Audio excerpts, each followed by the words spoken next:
ಇವತ್ತಿನ ಆಧ್ಯಾತ್ಮಿಕ ಜ್ಞಾನದಲ್ಲಿ ಇವತ್ತು 3ನೇ ದಿನ ಉಪನ್ಯಾಸ ನಡೀತಾ ಇದೆ. ಸಂಪ್ರದಾಯದಲ್ಲಿ ವೈಜ್ಞಾನಿಕತೆ ಎನ್ನುವ ಒಂದು ವಿಷಯದ ಅಡಿ ಇವತ್ತು 3ನೇ ದಿನ. ಅದನ್ನ ನಮಗೆ ಅದರದ ಜ್ಞಾನವನ್ನು ಹಂಚಲಿಕ್ಕೆ ನಮ್ಮ ಜೊತೆಗೆ ಕೃಷ್ಣಮೂರ್ತಿ ಸರ್ ಅವರಿದ್ದಾರೆ. ಅವರನ್ನು ನಮ್ಮ ವೇದಿಕೆಗೆ ಆಹ್ವಾನಿಸೋಣ. ಸ್ವಾಗತ ಸರ್. ಶುಭೋದಯ. ವೆಲ್ಕಮ್. ನಮಸ್ತೆ. ನಮಸ್ಕಾರ. ಎಲ್ಲರೂ ವಿಡಿಯೋ ಆನ್ ಮಾಡ್ಕೊಂಡು ಕೂತ್ಕೊಂಡ್ರೆ ಸರ್ ಶುರು ಮಾಡ್ತಾರೆ. ಎಲ್ಲರೂ ವಿಡಿಯೋಗಳು ಆನ್ ಮಾಡ್ಕೊಂಡು ಕೂತ್ಕೊಳ್ಳಿ. ಯಾರು ಹೇಳ್ಕೊಡ್ತಾ ಇದ್ರು ಅಂತ ಅರ್ಥ ಆಗ್ಬೇಕು, ಯಾರು ಎಚ್ಚರಿಕದಲ್ಲಿ ಅಂತ ಅರ್ಥ ಆಗ್ಬೇಕಲ್ಲ. ನಮಸ್ಕಾರ.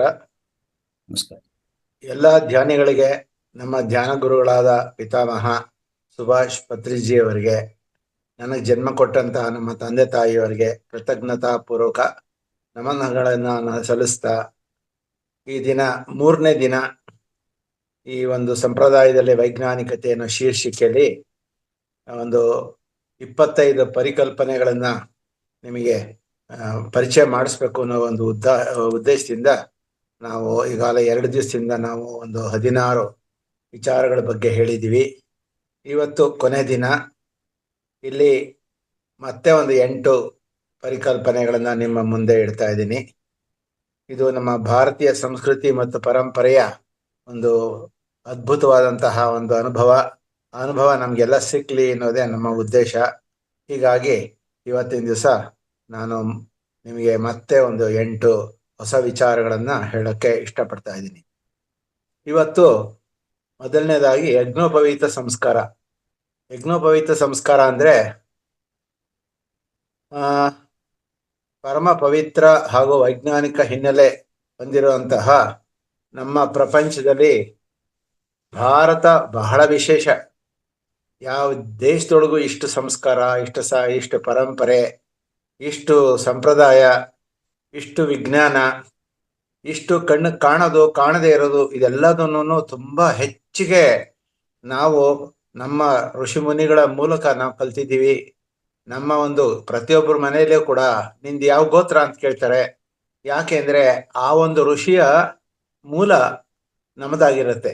ಆ ಋಷಿಯ ಮೂಲದಿಂದ ನಾನು ಈಗ ಹರಿತಸ ಗೋತ್ರೋದ್ಭವಸ್ಯ ಅಂದ್ರೆ ಉದ್ಭವ ಅಂತಂದ್ರೆ ಹುಟ್ಟೋದು.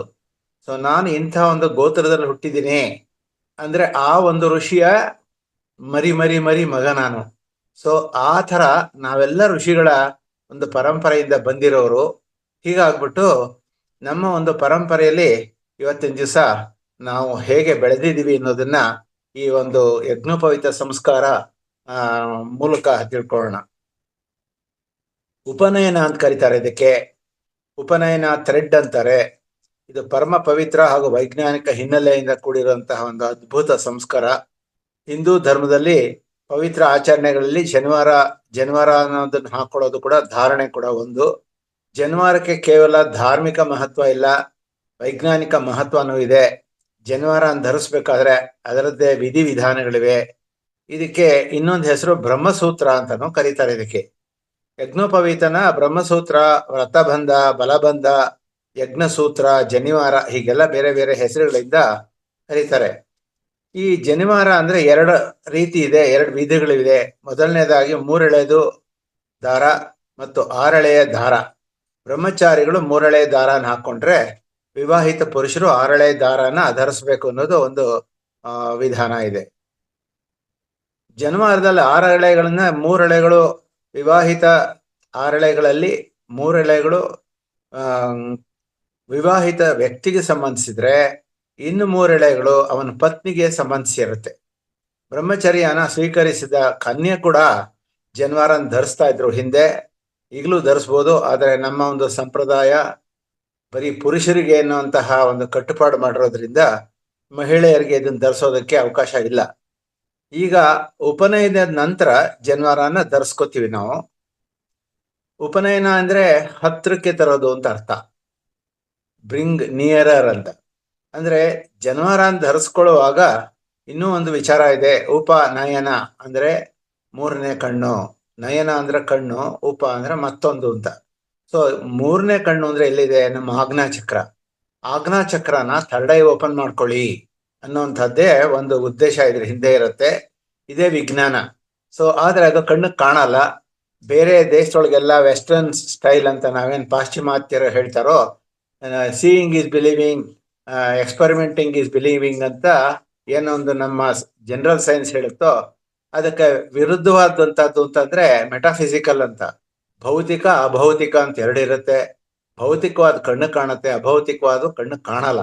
ಆ ಕಣ್ಣು ಕಾಣದೇ ಇರುವಂತಹ ವಿಚಾರನೇ ಆಧ್ಯಾತ್ಮ. ನಾವೀಗೇನು ಧ್ಯಾನ ಕಲಿತಿದೀವೋ, ನಾವು ಆಧ್ಯಾತ್ಮದ ಒಂದು ಸ್ವರೂಪಕ್ಕೆ ಹೋಗ್ತಾ ಇದೀವೋ, ನಾವೇನು ಇದೆಲ್ಲ ಆದ್ಮೇಲೆ ನಾವು ಕುಂಡಲಿನಿ ಜಾಗೃತ ಆಗಿ ಕೊನೆಯದಾಗಿ ನಾವು ನಮ್ಮ ಪರಬ್ರಹ್ಮನ ಸೇರ್ಬೇಕು ಅನ್ನುವಂತಹ ಒಂದು ಮುಕ್ತಿ ಪಡಿಬೇಕು ಅನ್ನೋ ಉದ್ದೇಶ ಇದೆಯೋ, ಇದರೆಲ್ಲ ಹಿಂದೆ ಇರೋದೇ ಅಭೌತಿಕ. ಉಪನಯನ ಅಂದ್ರೆ ಹತ್ರಕ್ಕೆ ತರೋದು ಅಂತ ಹೇಳಿದೆ. ಇದು ಬ್ರಹ್ಮಜ್ಞಾನನ ಕೊಡುವಂತಹ ಒಂದು ಅದ್ಭುತವಾದಂತಹ ಒಂದು ಕಾರ್ಯಕ್ರಮ. ಇದನ್ನ ಹೇಗ್ ಧರಿಸ್ಬೇಕು, ಇದ್ರ ಮಹತ್ವ ಏನು, ಇದು ಧರಿಸೋದ್ರಿಂದ ಆಗುವಂತ ಪ್ರಯೋಜನಗಳು ಏನೇನು ಅನ್ನೋದನ್ನ ನೋಡೋಣ. ಜನವರ ಹತ್ತಿಯಿಂದ ತಯಾರಿಸಿದ ಒಂದು ಪವಿತ್ರ ದಾರ. ಇದನ್ನ ಮೊದಲಿಗೆ ಧರಿಸೋದು, ಹಮ್ಮಿಕೊಳ್ಳೋದು, ಈ ಆಚರಣೆ, ಅಗ್ನಪವಿತ್ರ ಸಂಸ್ಕಾರ ಇದೆಲ್ಲದನ್ನು ಕೂಡ ಚಿಕ್ಕ ವಯಸ್ಸಿನಿಂದಲೇ ತಂದೆ ತಾಯಿಗಳು ಮಕ್ಕಳಿಗೆ ಮಾಡಿಸ್ತಾರೆ. ಇದು ಹಿಂದೂ ಧರ್ಮದಲ್ಲಿ ಬ್ರಾಹ್ಮಣ, ಕ್ಷತ್ರಿಯ, ವೈಶ್ಯ ಈ ಎಲ್ಲ ಸಮಾಜಗಳು ಕೂಡ ಯಜ್ಞೋಪವೀತ ಸಂಸ್ಕಾರನ ಆಚರಿಸ್ತಾರೆ. ಮಗುಗೆ 10ರಿಂದ 12 ವರ್ಷ ಆದಾಗ ಯಜ್ಞೋಪವೀತ ಸಂಸ್ಕಾರ ಮಾಡ್ತಾರೆ. ಪ್ರಾಚೀನ ಕಾಲದಲ್ಲಿ ಮಗುವಿಗೆ ಶಿಕ್ಷಣ ಆರಂಭಿಸ್ಬೇಕು ಅಂತಂದ್ರೆ ಮೊದಲನೇದಾಗಿ ಯಜ್ಞೋಪವೀತ ಸಂಸ್ಕಾರ ಆಗಿರ್ಬೇಕಾಗಿತ್ತು. ಅದಾದ್ಮೇಲೆ ಗುರುಕುಲಕ್ಕೆ ಸೇರಿಸೋರು. ಇದರಿಂದ ವ್ಯಕ್ತಿಯ ಶಾರೀರಿಕ ಮತ್ತು ಮಾನಸಿಕ ಆರೋಗ್ಯ ಸುಧಾರಿಸುತ್ತೆ ಅನ್ನೋದು ಒಂದು ಉದ್ದೇಶ ಇತ್ತು. ಯಜ್ಞೋಪವೀತನ ಸೇಕ್ರೆಡ್ ಥ್ರೆಡ್ ಅಂತ ಕರೀತಾರೆ. ಇದು ಧರಿಸಿದ ವ್ಯಕ್ತಿ ನಿಯಮಗಳಿಂದ ಬಂಧಿತನಾಗ್ತಾನೆ. ಮಲಮೂತ್ರಗಳನ್ನ ವಿಸರ್ಜಿಸಿದ ಆಮೇಲೆ ಕೈಕಾಲುಗಳನ್ನ ಚೆನ್ನಾಗಿ ತೊಳೆದು ನಂತರನೇ ಅವನು ಅದನ್ನ ಧರಿಸ್ಬೇಕಾಗತ್ತೆ, ಅದನ್ನ ಮುಟ್ಟಬೇಕಾಗತ್ತೆ. ಯಾಕೆ ಅಂದ್ರೆ ಯಜ್ಞೋಪವೀತನ ಸೊಂಟದ ಭಾಗದಿಂದ ಮೇಲಿದ್ರೆ ಅದು ಅಶುಚಿ ಆಗೋದಿಲ್ಲ. ಅದರಿಂದ ಮೇಲಿನ ಭಾಗನ ಅವರು ಮುಟ್ತಾರೆ. ಆದ್ರೆ ಆ ಒಂದು ಯಜ್ಞೋಪವೀತ ಕೆಳಗಿನ ಭಾಗದಲ್ಲಿ ತಗಲಬಾರದು ಅನ್ನುವಂತಹ ಒಂದು ಅಶುಚಿ ಅನ್ನೋ ಒಂದು ಭಾವನೆ ಇದೆ. ಅದು ಹಿಂದಿನಿಂದ ಬಂದಿರುವಂತಹ ಒಂದು ನಿಯಮ. ಯಜ್ಞೋಪವೀತ ಎಳೆ ತುಂಡಾದ್ರೆ ತಕ್ಷಣ ಬದಲಾಯಿಸ್ಬೇಕು, ಅದನ್ನ ಧರಿಸಬಾರ್ದು. ಹಳೇದಾದ್ರೆ ಅದನ್ನ ತೆಗೆದುಹಾಕ್ಬೇಕು. ಜನ್ಮ ಮರಣ ಏನಾರೋ ಮನೆಗಳಲ್ಲಿ ಏನಾರೋ ಆದ್ರೆ ಅದು ಸೂತಕ ಅಂತ ಕರೀತಾರೆ. ಆ ಸಮಯದಲ್ಲೂ ಯಜ್ಞೋಪವೀತನ ಬದಲು ಮಾಡಬೇಕು. ಇದನ್ನ ಯಾವ ಕಾರಣಕ್ಕೂ ಶರೀರದಿಂದ ಹೊರಗೆ ತೆಗಿಬಾರ್ದು. ಇದನ್ನ ಸ್ವಚ್ಛ ಮಾಡ್ಬೇಕು ಅಂತಂದ್ರೆ ಕತ್ತಿನಲ್ಲಿ ಧರಿಸ್ಕೊಂಡೇ ನಾವು ಕಾರ್ಯಕ್ರಮ, ಈ ಒಂದು ದಾರಾನು ಕೂಡ ಸ್ವಚ್ಛ ಮಾಡ್ಕೋದ್ರೆ ಕತ್ತಿಗೆ ತಗಲ್ಕೊಂಡೇ ಇರಬೇಕು. ಈ ತರ ಎಲ್ಲ ನಿಯಮಗಳಿವೆ. ಅದು ವ್ಯಕ್ತಿನ ಸಾತ್ವಿಕ ಜೀವನದತ್ತ ಕೊಂಡೊಯ್ಯುತ್ತೆ, ಆರೋಗ್ಯಕರ ಅಭ್ಯಾಸಗಳನ್ನು ಬೆಳೆಸುತ್ತೆ. ಉತ್ತಮ ವ್ಯಕ್ತಿ ಆಗ್ಬೇಕು ಅಂತ ಅಂದ್ರೆ ಅವನ ಕಲಿಸುತ್ತೆ.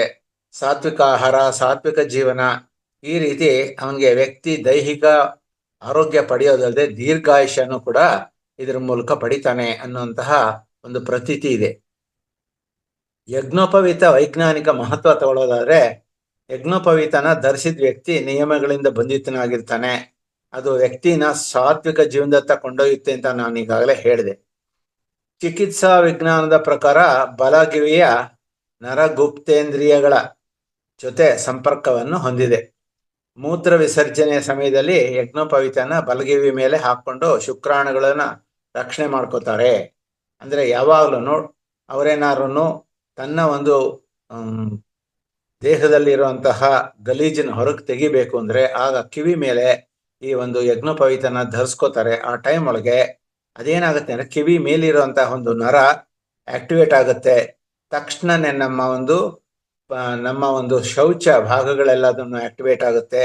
ಮತ್ತೆ ನಮ್ಮ ಒಂದು ಗುಪ್ತಾಂಗಗಳೆಲ್ಲ ಆಕ್ಟಿವೇಟ್ ಆಗುತ್ತೆ. ಶುಕ್ರಾಣುಗಳು ಹೆಚ್ಚೆಚ್ಚಿಗೆ ಉತ್ಪತ್ತಿಯಾಗಿ ನಮಗೆ ಈ ಟೆಸ್ಟೋಸ್ಟಿರಾನ್ ಹಾರ್ಮೋನ್ ಉತ್ಪತ್ತಿ ಜಾಸ್ತಿ ಆಗ್ಬಿಟ್ಟು ಒಬ್ಬ ಮನುಷ್ಯ ಯಾವ ತರ ಒಂದು ಹೆಣ್ಣು ಮಗಳು ಋತುಮತಿ ಆಗ್ತಾಳೋ ಅದೇ ತರ ಗಂಡು ಮಗುನು ಕೂಡ ಋತುಮತಿ ಆಗ್ತಾನೆ.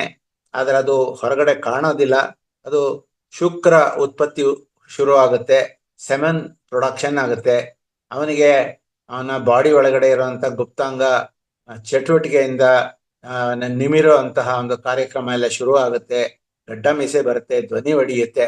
ಸೊ ಇಂಥ ಒಂದು ಸಮಯದಲ್ಲಿ ಅವನಿಗೆ ಒಂದು ಅಪೋಸಿಟ್ ಸೆಕ್ಸ್ ಕಡೆ ಗಮನ ಹೋಗಬಾರದು. ಅವನಿಗೇನಿದ್ರು ಅವನ ಶುಕ್ರಾಣುಗಳನ್ನ ಕಂಟ್ರೋಲ್ ಅಲ್ಲಿ ಇಡಬೇಕು ಅನ್ನುವಂತಹ ಉದ್ದೇಶದಿಂದ ಕಿವಿ ಮೇಲೆ ಈ ದಾರ ಹಾಕೊಳ್ಳುವಂತ ಒಂದು ಅದ್ಭುತವಾದಂತಹ ವೈಜ್ಞಾನಿಕ ಹಿನ್ನೆಲೆ ನಮ್ಮ ಒಂದು ಯಜ್ಞೋಪವೀತದಲ್ಲಿ ಧರಿಸಿದವ್ರಿಗೆ ಗೊತ್ತಿರುತ್ತೆ.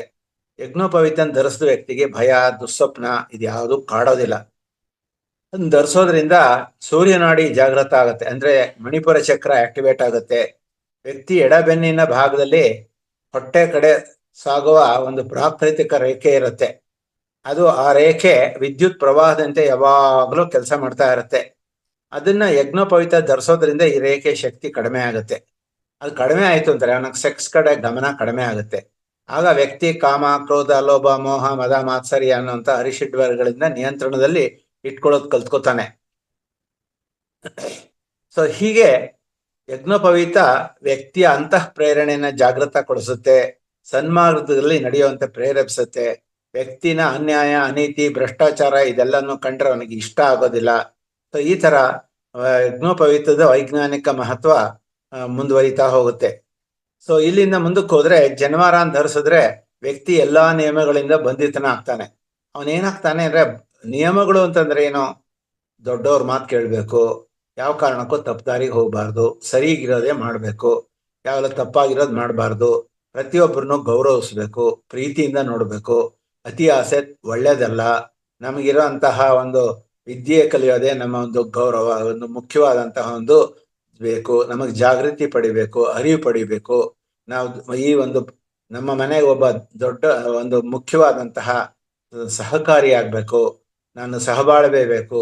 ಈ ತರ ಪ್ರೇಮ, ಪ್ರೀತಿ, ಸಹನೆ, ಈ ತರ ಎಲ್ಲ ಈ ನಿಯಮಗಳನ್ನೆಲ್ಲ ಕಲಿತಾ ಹೋಗ್ತಾನೆ. ಸೊ ಹೀಗೆ ಸಾತ್ವಿಕ ವ್ಯಕ್ತಿ ಆಗೋದಕ್ಕೆ ಈ ಒಂದು ಸಂಪ್ರದಾಯ ಬಹಳ ಮುಖ್ಯವಾಗಿ ಕೆಲಸ ಮಾಡುತ್ತೆ. ಜನಿವಾರ ಧರಿಸೋದ್ರಿಂದ ಸೂರ್ಯನಾಡಿ ಜಾಗೃತ ಆಗುತ್ತೆ ಅಂತ ಹೇಳಿದೆ. ಅರಿಷಡ್ವರ್ಗಗಳನ್ನು ಬಿಡ್ತಾನೆ, ಹೀಗೆ ಸನ್ಮಾರ್ಗದಲ್ಲಿ ನಡೀತಾ ಹೋಗ್ತಾನೆ.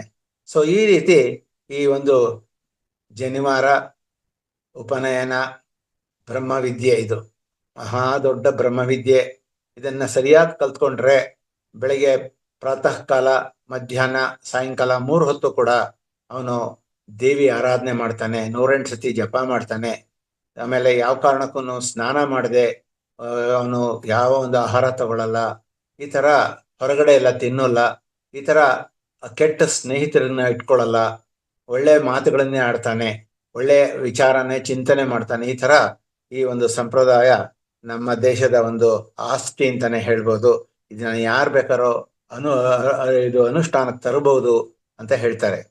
ಆದ್ರೆ ಇಲ್ಲಿ ಈಗಾಗಲೇ ಹೇಳ್ದಂಗೆ ನಮ್ಮಲ್ಲಿ ಸಂಪ್ರದಾಯದಲ್ಲಿ ಬ್ರಾಹ್ಮಣ, ಕ್ಷತ್ರಿಯ, ವೈಶ್ಯ ಈ ತರ ಕೆಲವು ಪಂಗಡಗಳು ಮಾತ್ರ ಅನುಷ್ಠಾನಕ್ಕೆ ತಗೊಳ್ತಾ ಇದೆ. ನೆಕ್ಸ್ಟ್ ವಿಚಾರ ತಾಮ್ರ. ನಾವು ಯಾತಕ್ಕೆ ತಾಮ್ರದ ಪದಾರ್ಥಗಳನ್ನ, ತಾಮ್ರದ ಪಾತ್ರೆಗಳನ್ನು ಉಪಯೋಗ ಮಾಡಬೇಕು, ತಾಮ್ರದಲ್ಲಿ ಆಹಾರ ತಿನ್ಬೇಕು, ತಾಮ್ರನ ಬಳಸಬೇಕು ಅನ್ನುವಂತಹ ಒಂದು ನಮ್ಮ ಸಂಪ್ರದಾಯದಲ್ಲಿ ಹಿಂದಿನಿಂದ ಎಲ್ಲಾರ ಮನೆಯಲ್ಲೂ ತಾಮ್ರದ ಪಾತ್ರೆಗಳಿರೋದು, ಹಿತ್ತಾಳೆ ಪಾತ್ರೆಗಳಿರೋದು, ಕಂಚಿನ ಪಾತ್ರೆಗಳಿರೋದು. ಈಗ ಅದೆಲ್ಲದನ್ನು ಪೂರ್ಣವಾಗಿ ತ್ಯಜಿಸಿ ನಾವು ಬರೀ ಸ್ಟೀಲ್ ಪಾತ್ರೆ, ಕಬ್ಬಿಣದಿಂದ ಮಾಡಿರುವಂತಹ ಪದಾರ್ಥಗಳನ್ನ ಇಟ್ಕೊಂಡು ನಮ್ಮ ಒಂದು ಜೀವನ ಹಾಳು ಮಾಡ್ಕೊಳ್ತಾ ಇದೀವಿ. ಅಲ್ಯೂಮಿನಿಯಂ ಪಾತ್ರೆಗಳು, ಅಲ್ಯೂಮಿನಿಯಂ ಕುಕ್ಕರು, ಇದೆಲ್ಲದನ್ನು ಬ್ರೈನ್ ನರಗಳನ್ನು ಹಾಳು ಮಾಡುತ್ತೆ ಅನ್ನುವಂತಹ ಒಂದು ಇದಿದೆ. ಬ್ರಿಟಿಷ್ ಕಾಲದೊಳಗಡೆ ಆಹಾರ ಬಿಟ್ಬಿಡ್ತಾ ಇದ್ರು. ಒಳಗಡೆ ಹಾಕಿದಾಗ ಈ ನಮ್ಮ ದೇಶಭಕ್ತರು ಅವ್ರಿಗೆ ಊಟ ಕೊಡ್ಬೇಕು ಅಂದ್ರೆ ಏನ್ ಮಾಡ್ರು, ತಗೊಳಲ್ಲ ಅಂತ ಹೇಳ್ಬಿಟ್ಟು ಅವ್ರಿಗೆ ಹಾಲು ತುಂಬಿಟ್ಟು ಕೊಡಗಳಲ್ಲಿ ಇಡೋರು. ಆ ಹಾಲು ಕುಡ್ದವ್ರು ಬದುಕ್ಲಿ ಅಂತ. ಅವ್ರು ಯಾವ ಕಾರಣಕ್ಕೂ ನಮ್ಗೆ ಆ ಹಾಲು ಬೇಡ, ಏನು ಬೇಡ, ಗಂಗಾಜಲ ಬೇಕು ಅಂತ ಹಠ ಮಾಡೋರು. ಆ ಟೈಮ್ ಒಳಗಡೆ ಇವ್ರ ತಲೆ ಕೆಟ್ಟ ಹೋಗ್ಲಿ, ಇವ್ರು ಹುಚ್ಚರಾಗ್ಲಿ, ಅವ್ರನ್ನ ಸಾಯಿಸೋ ಹಂಗೂ ಇರ್ಲಿಲ್ಲ.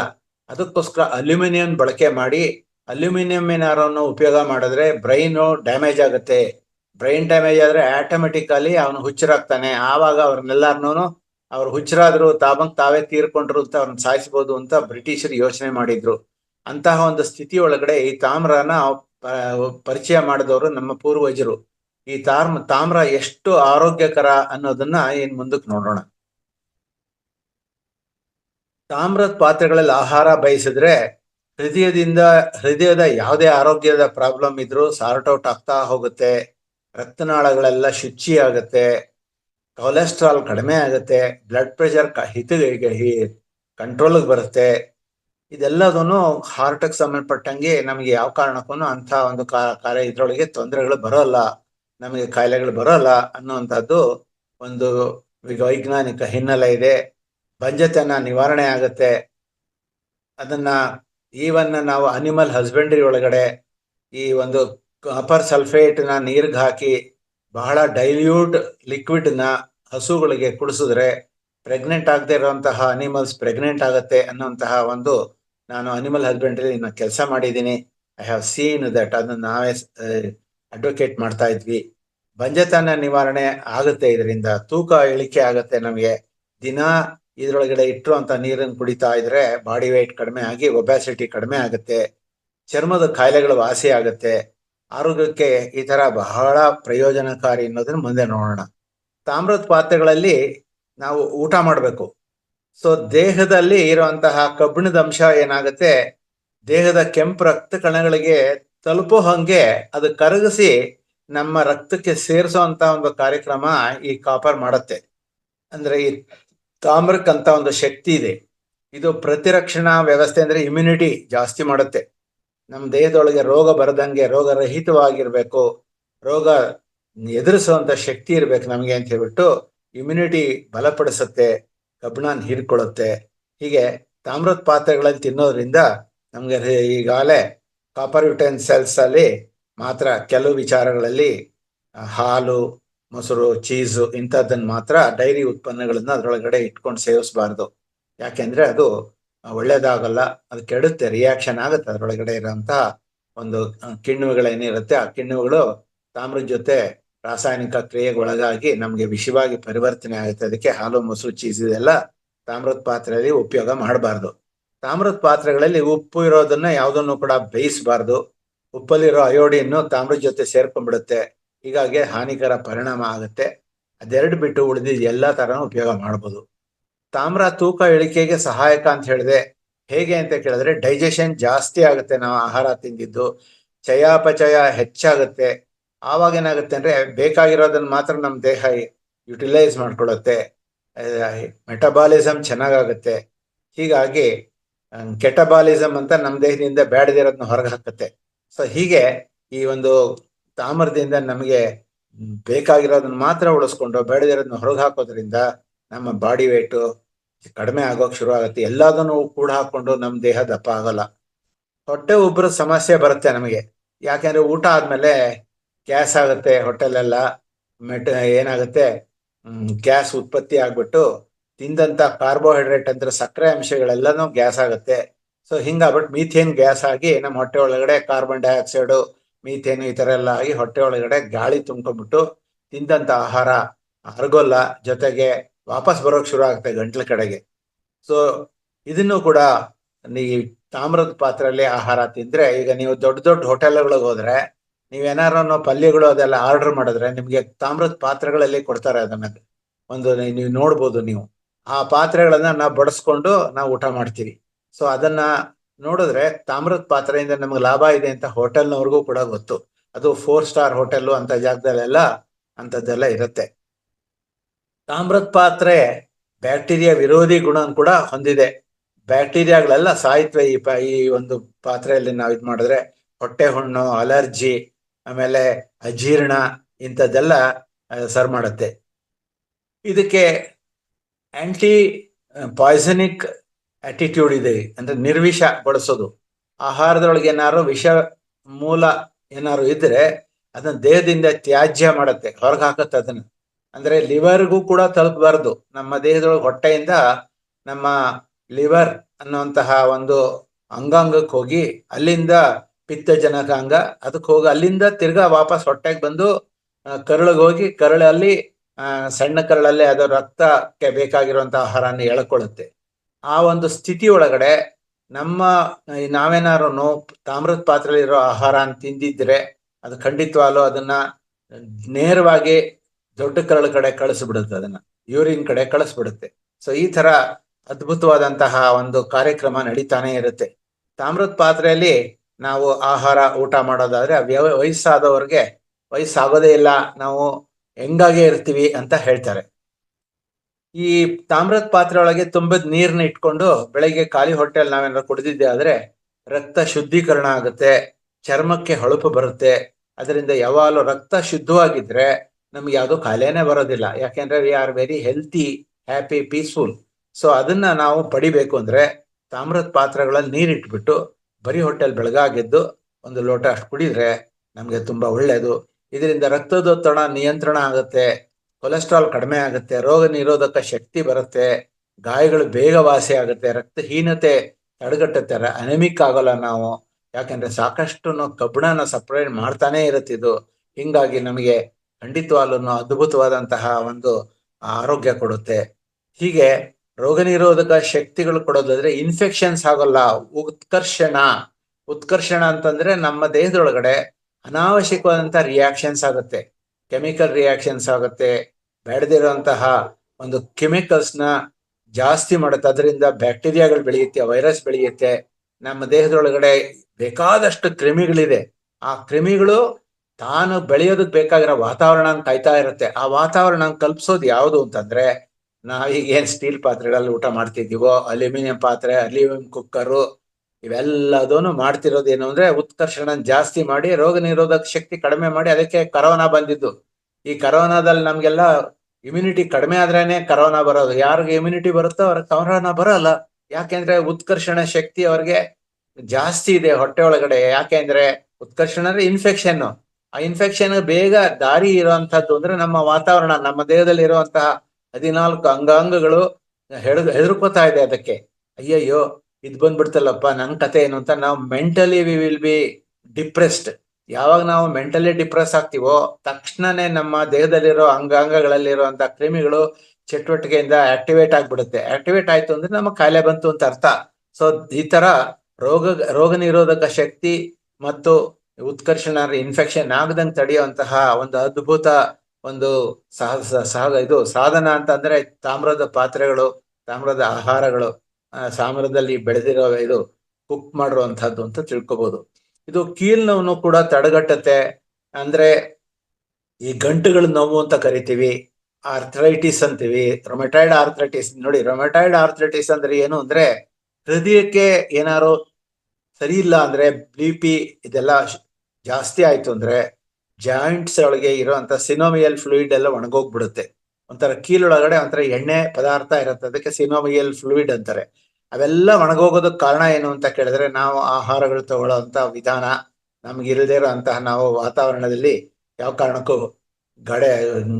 ಫ್ರೆಶ್ ಏರ್ ತಗೊಳ್ಳಲ್ಲ, ವಾಕಿಂಗ್ ಮಾಡಲ್ಲ, ಜಾಗದಲ್ಲೇ ಕೂತಿರ್ತೀವಿ. ಎಲ್ಲಾರು ವರ್ಕ್ ಫ್ರಮ್ ಹೋಮ್ ಅಂತ ಅಲ್ಲಾಡೋದೇ ಇಲ್ಲ. ಯಾರಿಗೂ ವಾಕಿಂಗ್ ಮಾಡೋಕೆ ಟೈಮ್ ಇರೋಲ್ಲ. ಎಲ್ಲ ಪಾಶ್ಚಾತ್ಯ ದೇಶದಿಂದ ನಮಗೆ ಡಾಲರ್ಗಳು ಬರಬೇಕು. ಬರೀ ಹಣೆ ಮೇಲೆ ನಾವು ಬಿದ್ದ್ಬಿಟ್ಟಿದ್ದೀವಿ.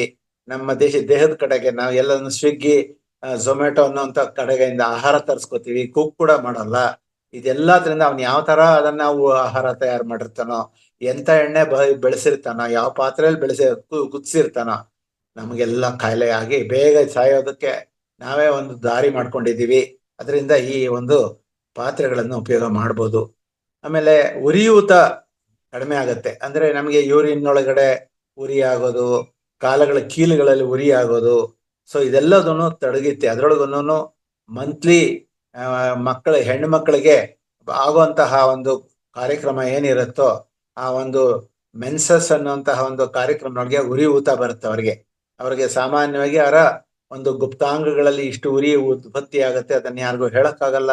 ಅಂತದನ್ನ ಇವ್ರು ದಿನ ಬೆಳಗಾಗೆದ್ದು ಕಾಪರ್ ಇದ್ರೊಳಗೆ ಪಾತ್ರೆಗಳಲ್ಲಿ ನೀರು ತುಂಬಿಟ್ಟು ಅದನ್ನ ಕುಡಿದ್ರೆ ಇದೆಲ್ಲ ತಪ್ಪುತ್ತೆ.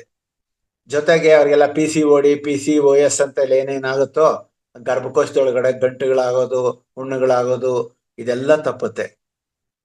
ದೇಹಕ್ಕೆ ಧನಾತ್ಮಕ ಶಕ್ತಿ ಸಿಗುತ್ತೆ. ಸೊ ಆಂಟಿ ಮೈಕ್ರೋಬಿಯಲ್ ಪ್ರಾಪರ್ಟೀಸ್ ಇರೋದ್ರಿಂದ ಇದನ್ನ ಅದ್ಭುತವಾಗಿ ನಮ್ಮ ದೇಹನ ಸಹಕಾರದಲ್ಲಿ ತಗೊಂಡು ಹೋಗುತ್ತೆ.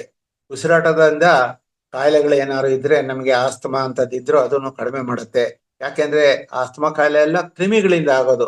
ಆ ಕ್ರಿಮಿಗಳನ್ನೆಲ್ಲ ಬೆಳಿದಂಗೆ ನೋಡ್ಕೊಳ್ಳೋದ್ರಿಂದ ನಮ್ಗೆ ಆಸ್ತಮಾ ಕಾಯಿಲೆ ಬರಲ್ಲ. ಅದರಿಂದ ನಮ್ಮ ಫುಫುಸಗಳು ಅಂದ್ರೆ ನಮ್ಮ ಲಂಗ್ಸ್ ಆಕ್ಟಿವೇಟ್ ಆಗಿರುತ್ತೆ, ಯಾವಾಗಲೂ ಗಾಳಿ ಚೆನ್ನಾಗಿ ತಗೊಳುತ್ತೆ, ಬ್ರೈನ್ಗೆ ಬೇಕಾಗಿರೋಷ್ಟು ಆಕ್ಸಿಜನೇಟೆಡ್ ಬ್ಲಡ್ ಸಪ್ಲೈ ಆಗುತ್ತೆ. ಸೊ ಹೀಗೆ ಆಸ್ತಮಾ ರೋಗಿಗಳು ಕೂಡ ಈ ಪಾತ್ರೆಗಳಿರೋ ಆಹಾರ ಸೇವಿಸೋದ್ರಿಂದ ಅವ್ರಿಗೆ ಈ ಆಸ್ತಮಾ ಅದೆಲ್ಲಾನು ನಿವಾರಣೆ ಆಗುತ್ತೆ. ಜೊತೆಗೆ ರೋಗ ನಿರೋಧಕ ಶಕ್ತಿ ಬರುತ್ತೆ, ರಕ್ತ ಶುದ್ಧೀಕರಣ ಆಗುತ್ತೆ, ಹಿಮೋಗ್ಲೋಬಿನ್ ಜಾಸ್ತಿ ಆಗುತ್ತೆ. ಸೊ ಈ ತರ ಜೀರ್ಣಾಂಗ ವ್ಯವಸ್ಥೆ ಚೆನ್ನಾಗಿ ಆಹಾರನ ಬೇಗ ಕರಗಿಸುತ್ತೆ. ಸೊ ಈ ತರ ತಾಮ್ರ ಮಂಗಳಕರವಾದಂತಹ ಲೋಹ ಅಂತ ಹೇಳ್ಬೋದು. ಇದರೊಳಗೆ ಬೆಂಕಿ ಅಂಶ ಜಾಸ್ತಿ ಇದೆ. ಇದು ಸೂರ್ಯ ಮತ್ತು ಮಂಗಳ ಅನ್ನೋಂತಹ ಎರಡು ಗ್ರಹಗಳಿಗೆ ಪೂರಕವಾದ್ದು ಅಂತ ಹೇಳ್ತಾರೆ. ಹಾಗಾಗಿ ಪೂಜೆಯಲ್ಲೂ ಕೂಡ ತಾಮ್ರನ ಬಳಸ್ತಾರೆ. ತಾಮ್ರದ ಉಂಗುರ ಧರಿಸೋದ್ರಿಂದ ಸೂರ್ಯ ಕೂಡ ಬಲವಾಗ್ತಾನೆ. ನಮ್ಮ ದೇಹದೊಳಗಡೆ ಬೇಕಾಗಿರೋಷ್ಟು ಬೆಂಕಿ ಉತ್ಪತ್ತಿ ಆಗುತ್ತೆ. ಅಂದ್ರೆ ಜಠರಾಗ್ನಿ ಉತ್ಪತ್ತಿ ಆಯ್ತು ಅಂದ್ರೆ ಪಚನ ಕ್ರಿಯೆ ಚೆನ್ನಾಗಾಗತ್ತೆ. ಶುದ್ಧ ತಾಮ್ರದ ಉಂಗುರನ ಪುರುಷರು ಬಲಗೈಗೆ ಹಾಕೋಬೇಕು, ಹೆಣ್ಮಕ್ಳು ಎಡಗೈಗೆ ಹಾಕೋಬೇಕು. ಸೊ ಆತ್ಮವಿಶ್ವಾಸ ಜಾಸ್ತಿ ಆಗುತ್ತೆ. ಇದ್ರೊಳಗೆ ಆರೋಗ್ಯ ಉತ್ತಮ ಆಗ್ತಾ ಹೋಗುತ್ತೆ.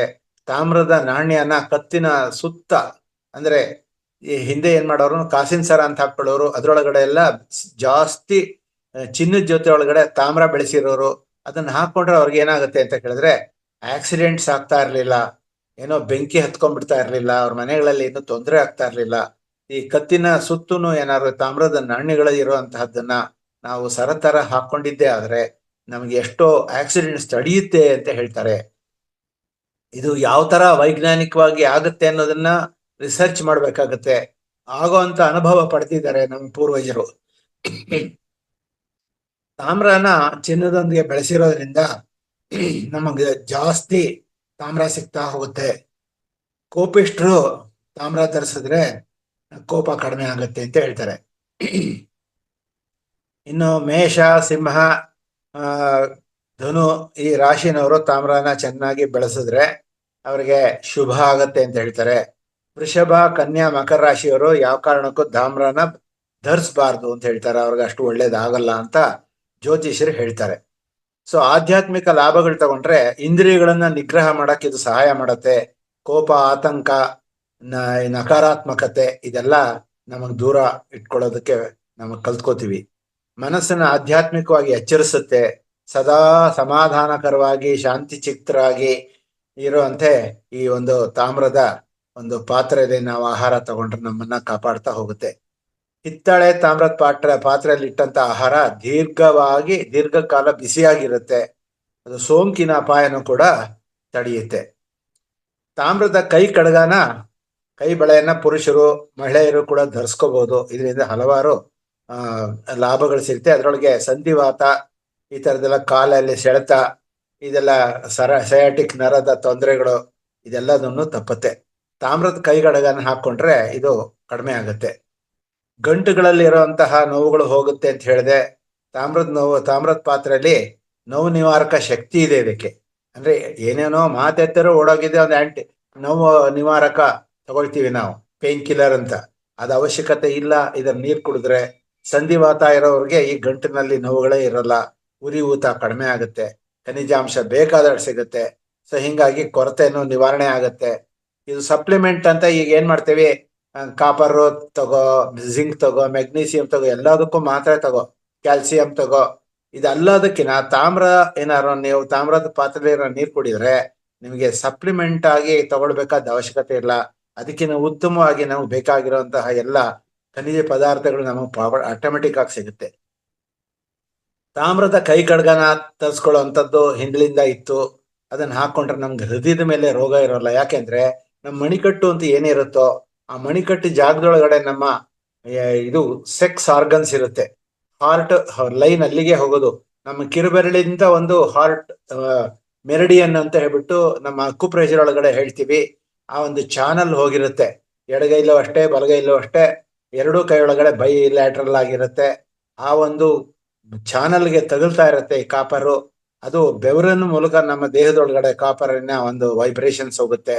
ಅದಕ್ಕೆ ನಮಗೇನಾಗುತ್ತೆ ಅಂದ್ರೆ ನಮಗೆ ಹೃದಯದ ಪ್ರಾಬ್ಲಮ್ಮು ತಪ್ಪುತ್ತೆ. ಸೊ ಹೀಗೆ ಹೃದಯದ ನಾಳ ಆರೋಗ್ಯವಾಗಿರುತ್ತೆ. ಕಾಲಜಿನ್, ಎಲಾಸ್ಟಿನ್, ಈ ತರ ಕೆಲವು ನಮ್ಮ ದೇಹದೊಳಗಿರುವಂತಹ ಲಿಗಮೆಂಟ್ಸ್, ಅದಕ್ಕೆ ಹೆಸರುಗಳು. ಆ ಪದಾರ್ಥಗಳನ್ನ ನಮಗೆ ಅದು ಲಿಗಮೆಂಟ್ಸ್ ನ ಆಕ್ಟಿವೇಟ್ ಮಾಡುತ್ತೆ. ಹಿಂಗಾಗಿ ಲಿಂಕ್ ಆಗುತ್ತೆ. ಅದ್ರ ಜೊತೆಗೆ ಈ ಕಾಲಜಿನ್, ಎಲಾಸ್ಟಿನ್ ಅನ್ನೋದು ಲಿಗಮೆಂಟ್ಸ್ ನ ಕಾಪಾಡತ್ತೆ. ನಮ್ಮ ದೇಹದಲ್ಲಿ ಈ ಮೂಳೆಗೆ ಮಾಂಸನ ಅಂಟಿಸುವಂತ ಒಂದು ದಾರದ ಅಂಶ ಇರುತ್ತೆ, ಅದಕ್ಕೆ ಲಿಗಮೆಂಟ್ಸ್ ಅಂತಾರೆ. ಆ ಲಿಗಮೆಂಟ್ಸ್ ಗಟ್ಟಿ ಇಲ್ಲ ಅಂತಂದ್ರೆ ನಮ್ಮ ಒಂದು ಮೂವ್ಮೆಂಟ್ ಆಗಲ್ಲ. ಸೊ ಆ ಮೂವ್ಮೆಂಟ್ ಬೇಕಾಗಿರುವಂತಹ ಒಂದು ದಾರದ ಅಂಶ ಲಿಗಮೆಂಟ್ಸ್ ನ ಗಟ್ಟಿಯಾಗಿ ಎಷ್ಟು ಭಾರ ಬೇಕಾದ್ರೂ ತಡೆಯೋ ಶಕ್ತಿ ಕೊಡುತ್ತೆ ಈ ಮೂಳೆಗಳಿಗೆ. ಈ ಎಲಾಸ್ಟಿನ್ ಅಂತ ಕರೀತಾರೆ ಅದನ್ನ. ಅಂದ್ರೆ ನಾರು ಒಂಥರ ಎಲಾಸ್ಟಿಕ್ ನೇಚರ್ ಬರುತ್ತೆ. ಅದು ಅಯೋರ್ಟ ಅನ್ನುವಂತ ಮಹಾ ಅಪಧಮನಿ ಅಂತ ಕರಿತೀವಿ. ಅದ್ರ ಸುತ್ತಮುತ್ತಲೂ ಇರುತ್ತೆ.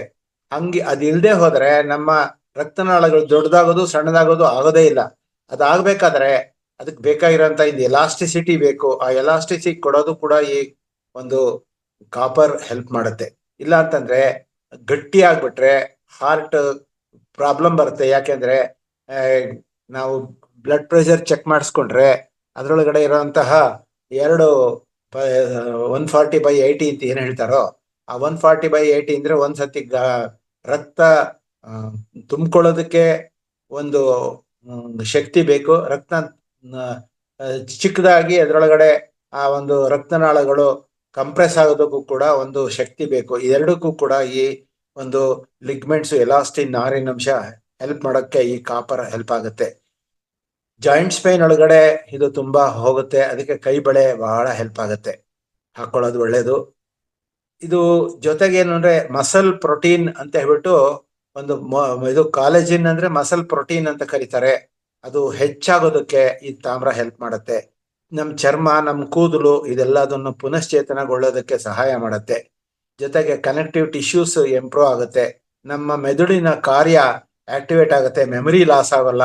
ಸೊ ಈ ತರ ನಮಗೆ ಅಲ್ಝೈಮರ್ ಡಿಸೀಸ್ ಅಂತಂದ್ರೆ ವಯಸ್ಸಾಗ್ತಾ ಆಗ್ತಾ ಅಲ್ಝೈಮರ್ ಡಿಸೀಸ್ ಅಂತ ಮರವಾಗುತ್ತೆ ಎಲ್ಲದಕ್ಕೂ. ಎಲ್ಲ ಈಗ ತಾನೇ ಜ್ಞಾಪಕ ಇಟ್ಕೊಂಡೆ ಎಲ್ಲೋ ಇಟ್ವೆ ಅಂತ ಹುಡುಕ್ತಾ ಇರ್ತೀವಿ.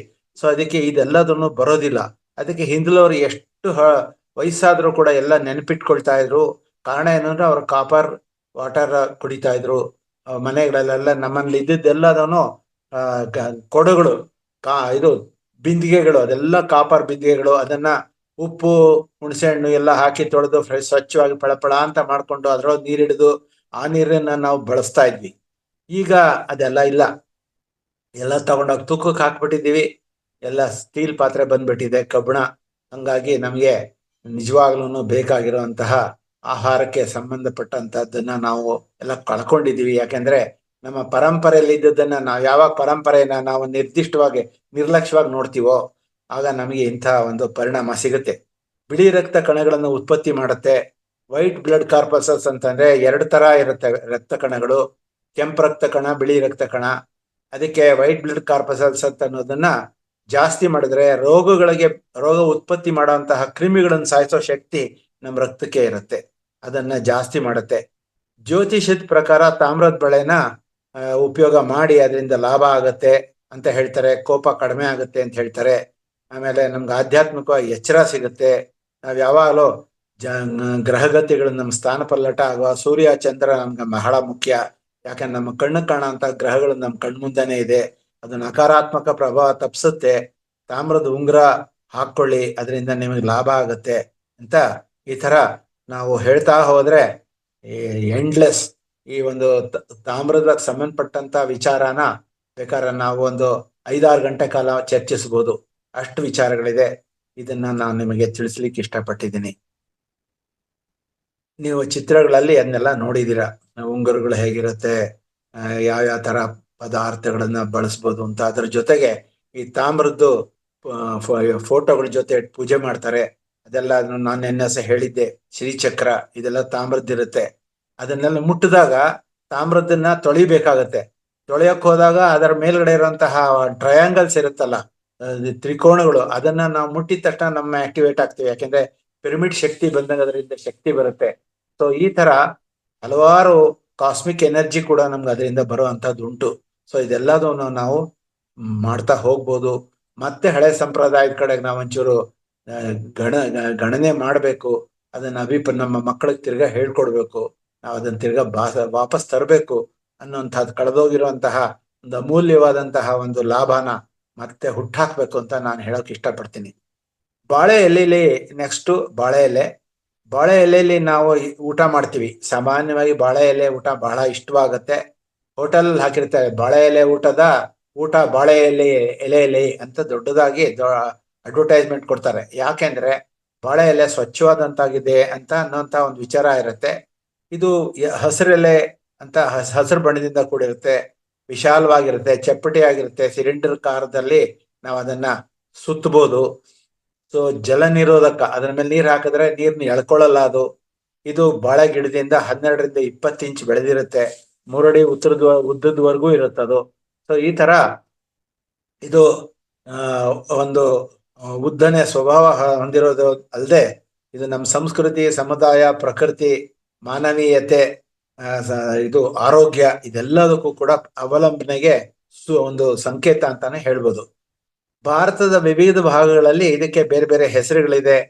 ಆ ಹೆಸರುಗಳೆಲ್ಲ ಹಿಂದಿಲಿ ಕೇಳಿಕೆ ಪಟ್ಟೆ ಅಂತಾರೆ, ತಮಿಳಲ್ಲಿ ವಜೈ ಇಲೈ ಅಂತಾರೆ, ಮಲಯಾಳಮಲ್ಲಿ ಇಲು ಅಂತಾರೆ, ಕನ್ನಡದಲ್ಲಿ ಬೇಲೆ ಎಲೆ ಅಂತ ಕೆಲವು ಕಡೆ ಕರೀತಾರೆ, ಬಾಳೆ ಎಲೆ ಅಂತ ಕರೀತಾರೆ, ಬೆಂಗಾಲಿಯಲ್ಲಿ ಪಟ ಅಂತ ಕರೀತಾರೆ, ತೆಲುಗಲ್ಲಿ ವಾಜಪೆಂಡಿ ಅಂತ ಕರೀತಾರೆ, ಗುಜರಾತಲ್ಲಿ ಕೇಳ್ದನ ಅಂತ ಕರೀತಾರೆ.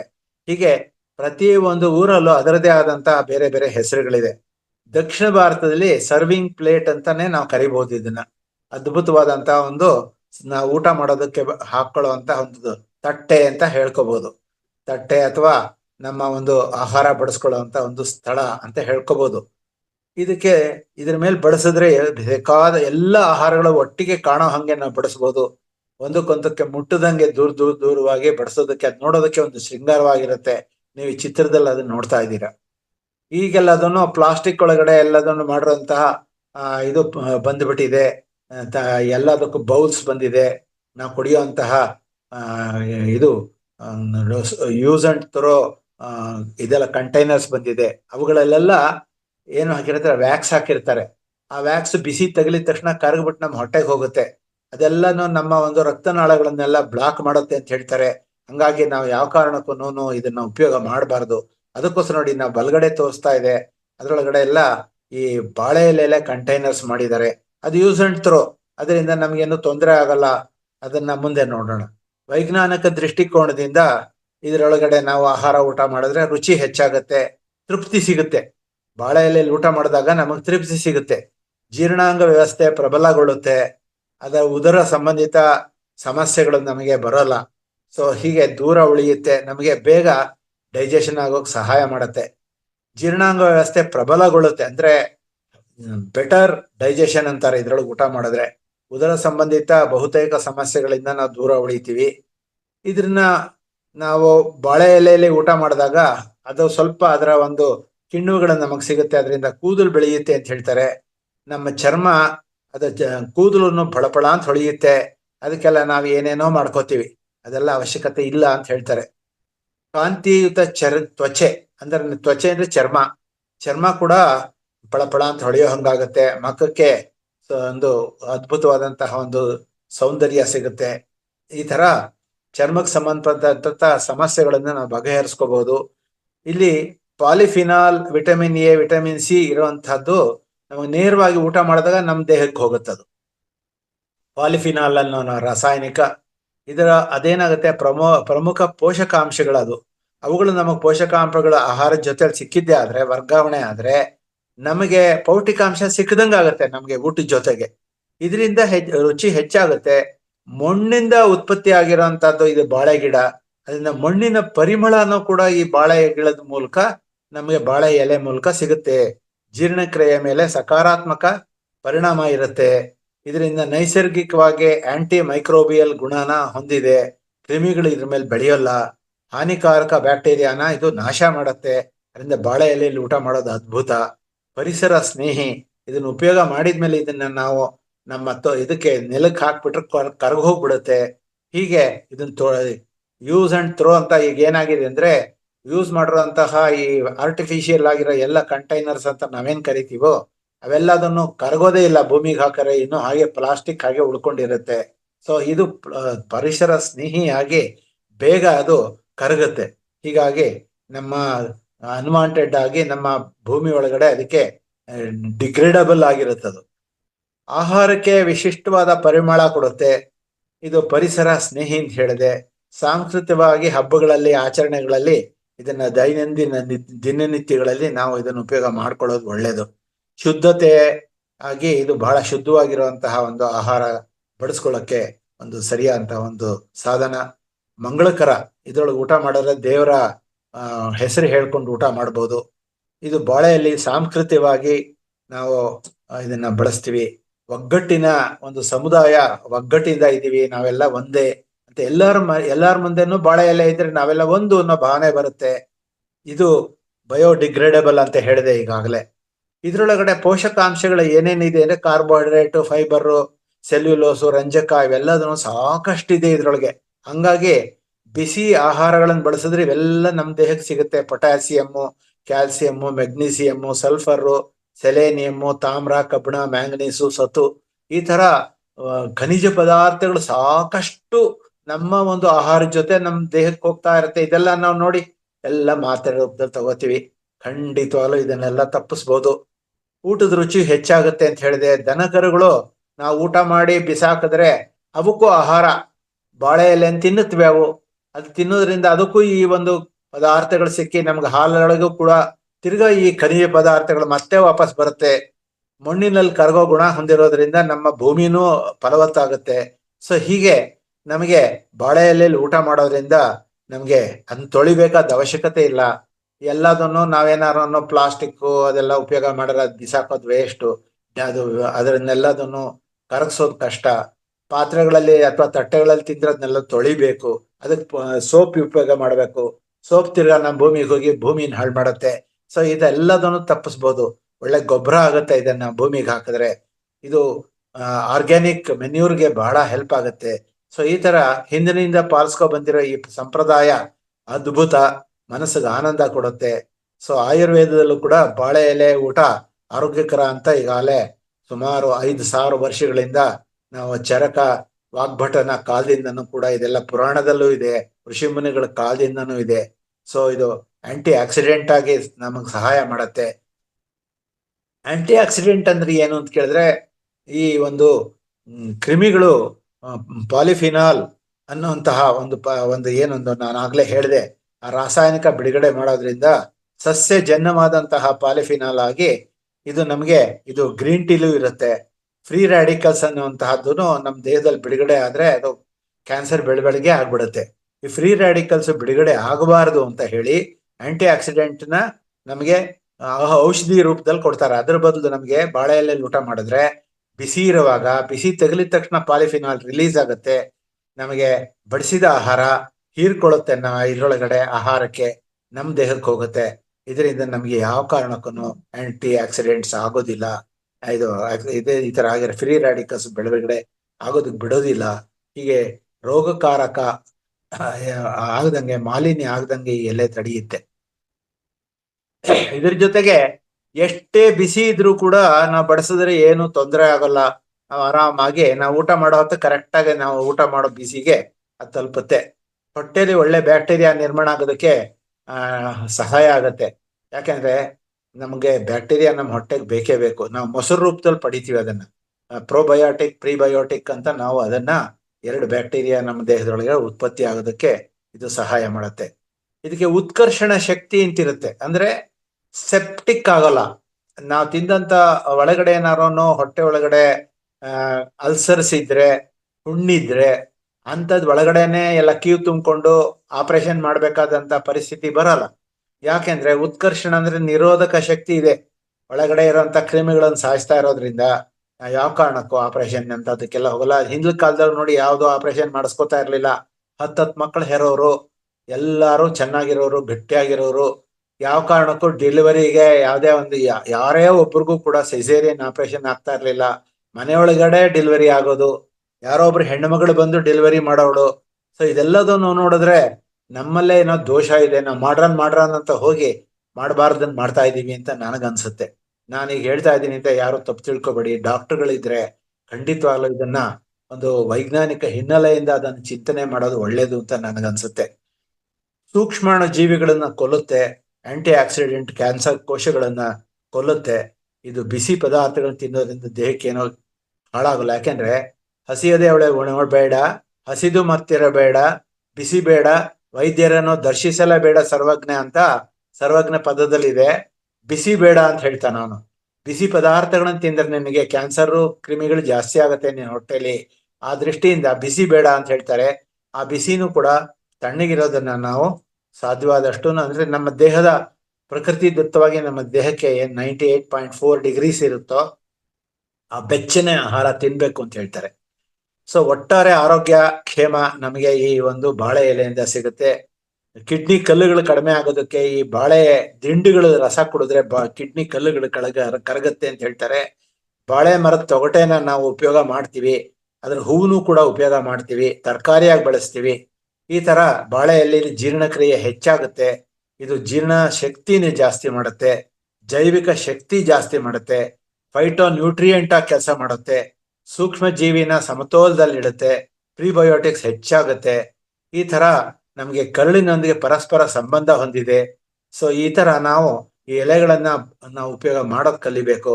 ನಾವು ಸಹಜವಾದ ನಂಜು ನಿವಾರಣೆ ಅಂತ ಹೇಳ್ತಾರೆ, ಕೂದಲು ಬೆಳವಣಿಗೆಗಾಗುತ್ತೆ. ಸೊ ಈ ತರ ಇನ್ನೂ ಒಂದು ಅಂದ್ರೆ ಬಿಕ್ಕಳಿಕೆ ಬರುತ್ತೆ. ಬಿಕ್ಕಳಿಕೆ ಆದಾಗ ನಮಗೇನಾಗುತ್ತೆ, ಕಿರಿಕಿರಿ ಉಂಟಾಗುತ್ತೆ, ಹಿಂದೆ ಇದೆ. ಅದಕ್ಕೆ ಬಿಕ್ಕಳಿಕೆ ನಿವಾರಣೆಗೆ ಬಾಳೆ ಎಲೆ ನಾವು ಸುಟ್ಟು ಜೇನುತುಪ್ಪದೊಳಗೆ ಬೆರೆಸಿ ನಾವು ತಿಂದ್ರೆ, ನಾವು ನೆಕ್ಕಿದ್ರೆ ತಕ್ಷಣನೇ ಬಿಕ್ಕಳಿಕೆ ನಿಂತು ಹೋಗುತ್ತೆ ಅಂತ ಹೇಳ್ತಾರೆ. ನೆಗಡಿ ಜ್ವರ ಬಂದ್ರೆ ಬಾಳೆ ಎಲೆದು ರಸಾನ ನಾವು ಹಾಕೊಂಡ್ರೆ, ಮೂಗಿಗೆ ಒಂದೆರಡು ತೊಟ್ಟು ಹಾಕೊಂಡ್ರೆ ಮೂಗಲ್ಲಿ ಬ್ಲಾಕೇಜಸ್ ಇದ್ರೆ ಬಿಡುಗಡೆ ಆಗುತ್ತೆ ಅಂತ ಹೇಳ್ತಾರೆ. ಅದರ ರಸಾನ ಉತ್ಕರ್ಷಣ ಶಕ್ತಿ ಇರೋದ್ರಿಂದ ಯಾವ ಕಾರಣಕ್ಕೂ ನಮಗೆ ನಿರೋಧಕ, ಅದು ಉತ್ಕರ್ಷಣ ನಿರೋಧಕ ಅಂದ್ರೆ ಬೆಳೆಯಲ್ಲ. ಇದು ಯಾವ ಕ್ರಿಮಿಗಳು, ತೂಕ ನಷ್ಟ, ಇದೆಲ್ಲ ನಮಗೆ ಗೊತ್ತಿರೋದನ್ನ ನಾ ಈಗಾಗಲೇ ಹೇಳಿದ್ದೀನಿ. ಬಾಳೆಯಿಂದ ಸಾಕಷ್ಟು ಲಾಭಗಳಿದೆ. ಸೊ ಇದನ್ನ ದಕ್ಷಿಣ ಭಾರತದಲ್ಲಿ ತುಂಬಾ ಗೌರವ, ಆತಿಥ್ಯ, ಇದಕ್ಕೆ ಆತಿಥ್ಯನ ಕೊಡ್ಬೇಕಾದ್ರೆ ನಮ್ಮ ಗೆಸ್ಟ್ಗಳ ಬಡಿಸೋದಕ್ಕೆ ನಾವು ವಿಶೇಷವಾಗಿ ಬಾಳೆ ಎಲೆನೇ ತಗೊಂಡ್ಬರ್ತೀವಿ. ತಿಥಿಗಳಲ್ಲಿ ಬಾಳೆ ಎಲೆನ ಸಂಪ್ರದಾಯವಾಗಿ ಉಪಯೋಗ ಮಾಡ್ತೀವಿ. ಯಾಕೆ ಅಂತ ಕೇಳಿದ್ರೆ, ನಮ್ಮ ಪೂರ್ವಜರ ನೆನೆಸ್ಕೋತೀವಿ, ಆ ಪೂರ್ವಜರ ಒಂದು ಆತ್ಮಕ್ಕೆ ತೃಪ್ತಿ ಸಿಕ್ಲಿ ಅಂತ ಹೇಳ್ತೀವಿ. ಆಗ ಕೂಡ ಸಾಂಸ್ಕೃತಿಕವಾಗಿ ನಾವು ಇದನ್ನು ಉಪಯೋಗ ಮಾಡ್ತಾ ಇದ್ದೀವಿ. ಸೊ ಮೂಗುತಿ ಅನ್ನೋದು ನೆಕ್ಸ್ಟ್ ವಿಷಯ. ನಾವು ಯಾತಕ್ಕೆ ಹೆಣ್ಣು ಮಕ್ಕಳು ಮೂಗುತಿ ಇಟ್ಕೊಳ್ತಾರೆ? ನಮ್ಮ ಹಿಂದೂ ಸಂಪ್ರದಾಯದಲ್ಲಿ ಇದು ಬಹಳ ವಿಶೇಷ. ಇದ್ರ ಜೊತೆಗೆ ಮುಸ್ಲಿಂ, ಆಫ್ರಿಕನ್ ಸಂಸ್ಕೃತಿಗಳಲ್ಲೂ ಕೂಡ ಇದನ್ನ ನೋಡ್ಬೋದು.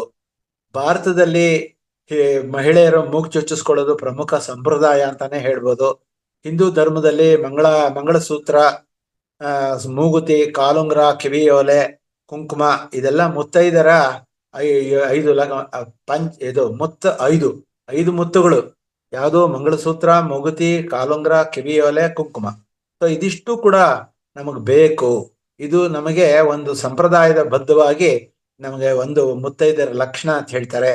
ಸೊ ಈ ಮೂಗುತಿಗೆ ಮೂಗಿಗೆ ನೆತ್ತಿದ್ದರೆ ಮುಖಕ್ಕೆ ಗತ್ತೊಂದು ಅಂತ ಒಂದು ಮಾತಿದೆ. ನತ್ತು ಅಂತಂದ್ರೆ ಮೂಗ್ಬೊಟ್ಟು, ಅದು ಮೂಗಿಗೆ ಏನಾದ್ರು ಇದ್ರೆ ಅದೊಂದು ಗತ್ತು ಬರುತ್ತೆ ನಮಗೆ ಅಂತ ಹೇಳ್ತಾರೆ. ಸುಶ್ರುತ ಸಂಹಿತೆಯಲ್ಲಿ ಇದನ್ನ ಸ್ತ್ರೀ ಸಂತಾನೋತ್ಪತ್ತಿಗಳಿಗೆ ಸಂಬಂಧಪಟ್ಟ ಅಂಗಗಳಿಗೆ ಸಂಬಂಧಪಟ್ಟಂಗೆ ಮೂಗಿನಲ್ಲಿ ಒಂದು ನರ ಹೋಗುತ್ತೆ. ಆ ನರ ಅಕ್ಕು ಚಾನಲ್ ಆಗಿರುತ್ತೆ.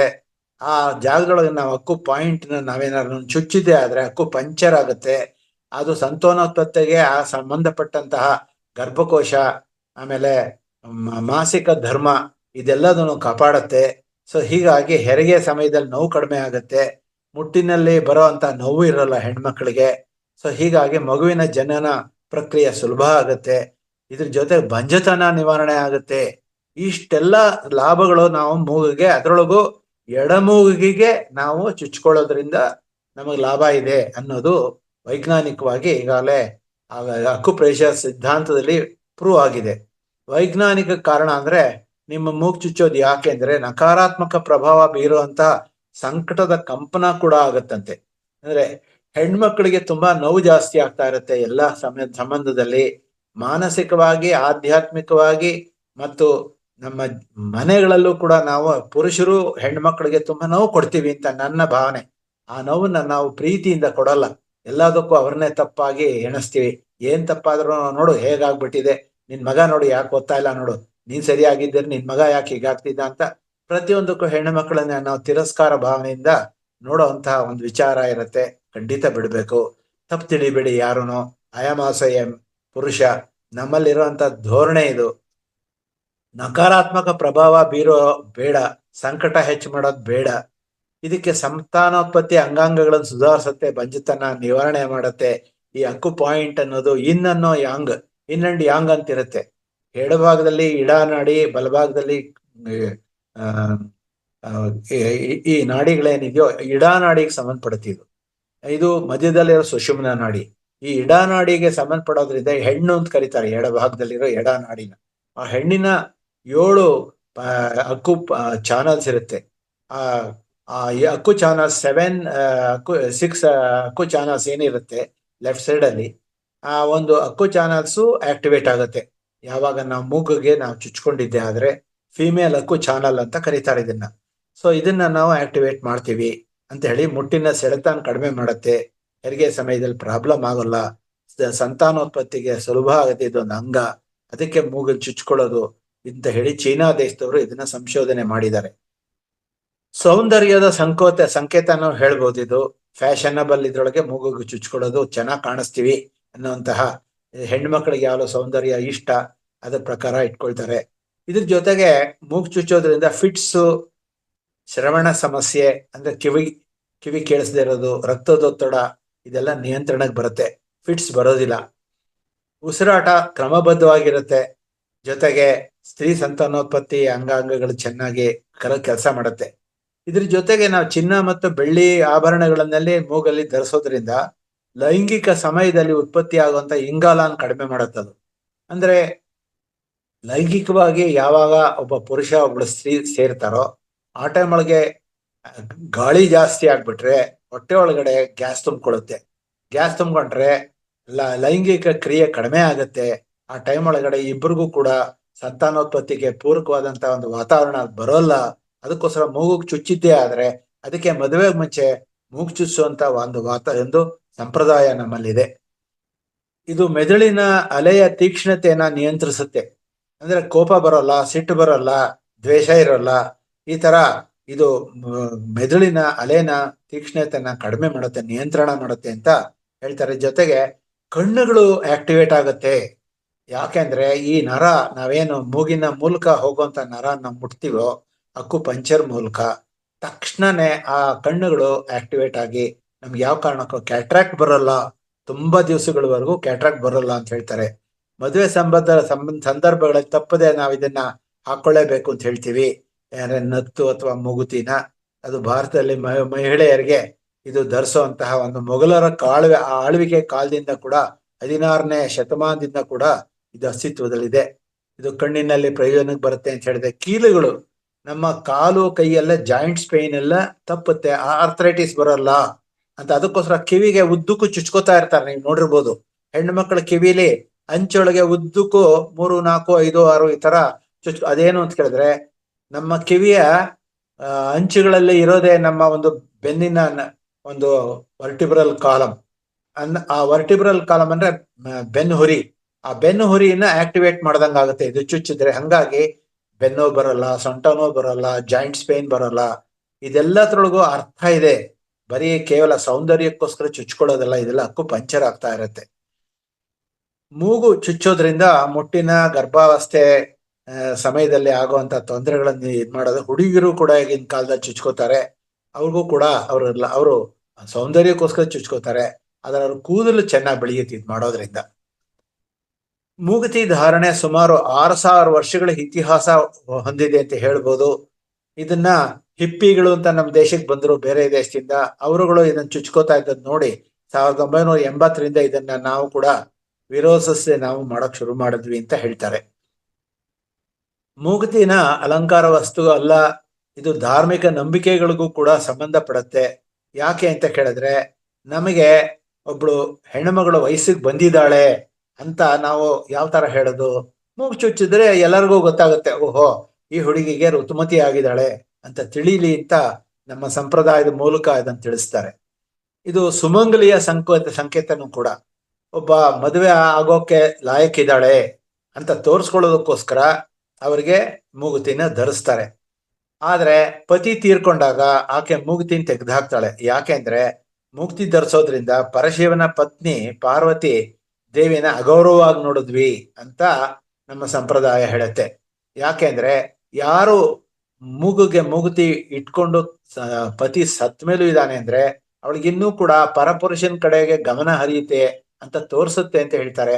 ಅದಕ್ಕೋಸ್ಕರ ಅವಳು ಸಾಧ್ಯವಾದಷ್ಟು ಆಧ್ಯಾತ್ಮಿಕವಾಗಿ ಬೆಳೀಲಿ ಅನ್ನೋ ಕಾರಣದಿಂದ ಮೂಗುತಿನ ನಮ್ಮ ಒಂದು ಸಂಪ್ರದಾಯದಲ್ಲಿ ತೆಗೆಸ್ತಾರೆ. ಹಾಗೆ ಮಹಿಳೆಯರಲ್ಲಿ ಕೋಪ, ಹಠ, ಚಂಚಲತೆ ಇದೆಲ್ಲ ಮೂಗುತಿ ಇಟ್ಕೊಂಡ್ರೆ ಕಡಿಮೆ ಆಗುತ್ತೆ ಅಂತ ನಂಬಿಕೆ ಇದೆ ಮತ್ತು ವಾಡಿಕೆಯಲ್ಲೂ ಇದೆ. ನಮ್ಮ ಸಂಪ್ರದಾಯದಲ್ಲಿ ಹಿರಿಯರು ಕೂಡ ಹೇಳ್ತಾರೆ. ಮುಂದಿನ ವಿಚಾರಕ್ಕೆ ಗ್ರಹಣ ಅನ್ನೋದ್ರೆ ಏನು ಅಂತ ನೋಡೋಣ. ಗ್ರಹಣ ಯಾಕಾಗತ್ತೆ, ಗ್ರಹಣದಿಂದ ನಮ್ಗೇನ್ ಸಿಗುತ್ತೆ ಅಂತ ನೋಡೋಣ. ವೈಜ್ಞಾನಿಕ ಕಾರಣನ ವೇದಗಳಲ್ಲಿ ಹೇಳಿದ್ದಾರೆ. ಈಗಿನ ಕಾಲದಲ್ಲಿಲ್ಲ, ವೇದ ಉಪನಿಷತ್ತು ಎಷ್ಟು ಪುರಾತನ. ಈ ನಾವು ಹೇಳೋದಾದ್ರೆ ಈ ನಮ್ದು ಈಗ ಕಲಿಗಾಲ ಎಲ್ಲ ರಾಮನ ಕಾಲಕ್ಕಿಂತ ಮುಂಚಿಂದ ಇತ್ತದು. ಅಂದ್ರೆ ಈ ಕಾಲ ಮಹಿಮೆ ಅಂತ ಇರುತ್ತೆ.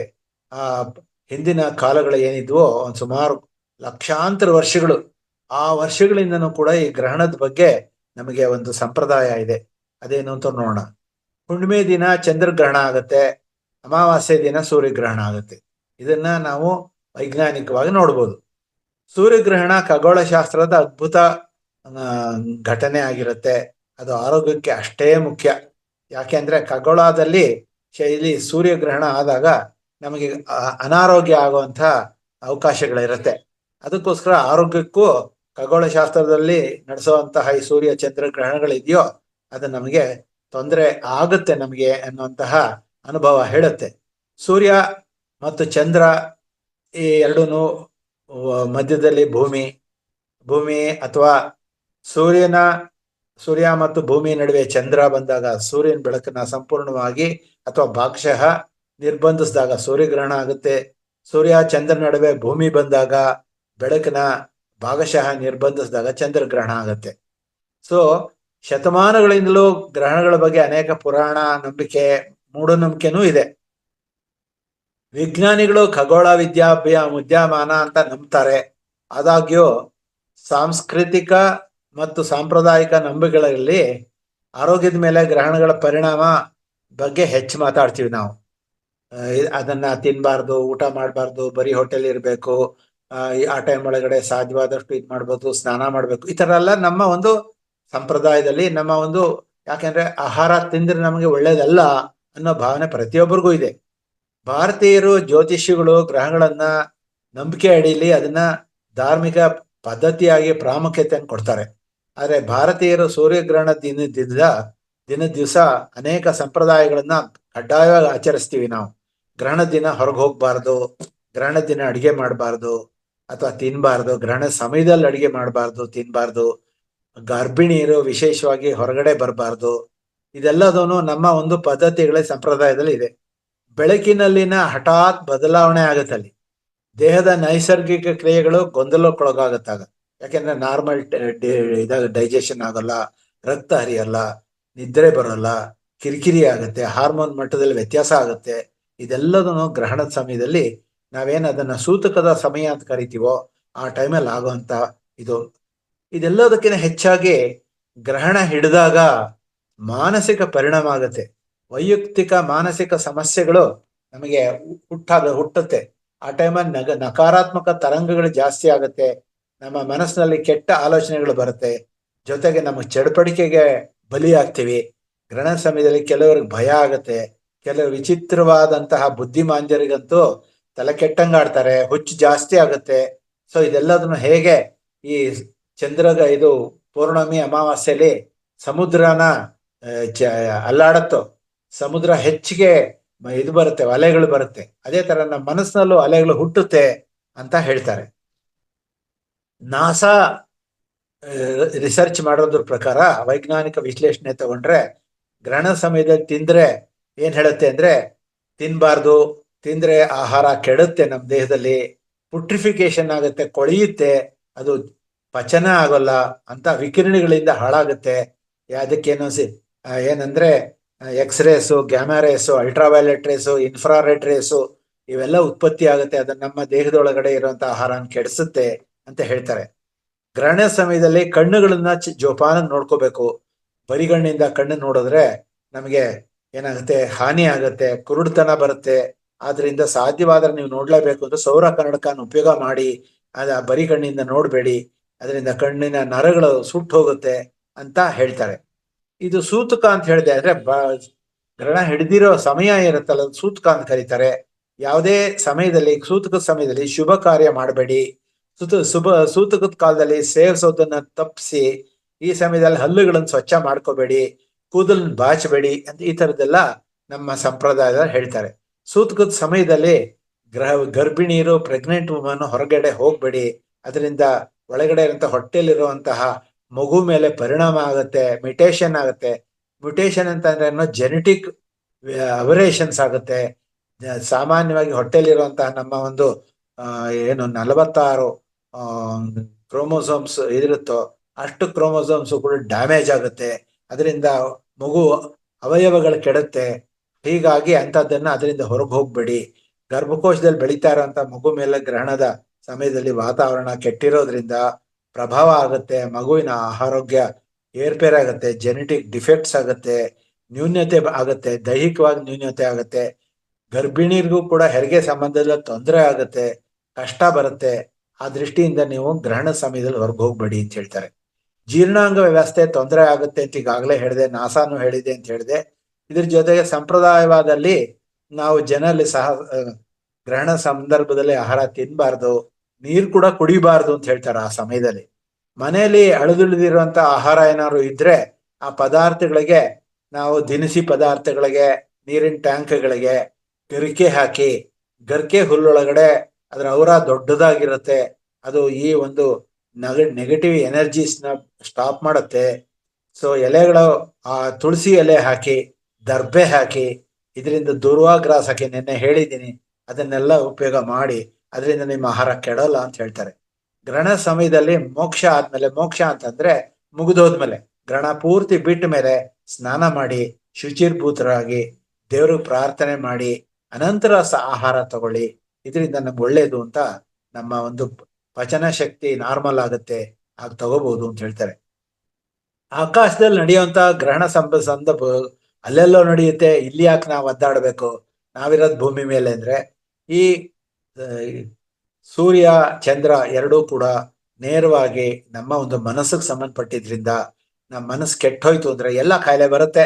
ಆ ದೃಷ್ಟಿಯಿಂದ ಮನಸ್ಸಿನ ಸ್ಥಿತಿಗೆ ನಕಾರಾತ್ಮಕವಾಗಿ ಬೀಗುವಂತಹ ಒಂದು ನಮ್ಮ ಮನಸ್ಸಿಗೆ ಜಂಬ ಬರುತ್ತೆ, ದ್ವೇಷ ಬರುತ್ತೆ, ಅಸೂಯೆ ಜಾಸ್ತಿ ಆಗುತ್ತೆ, ಕಿರಿಕಿರಿ ಉಂಟಾಗುತ್ತೆ.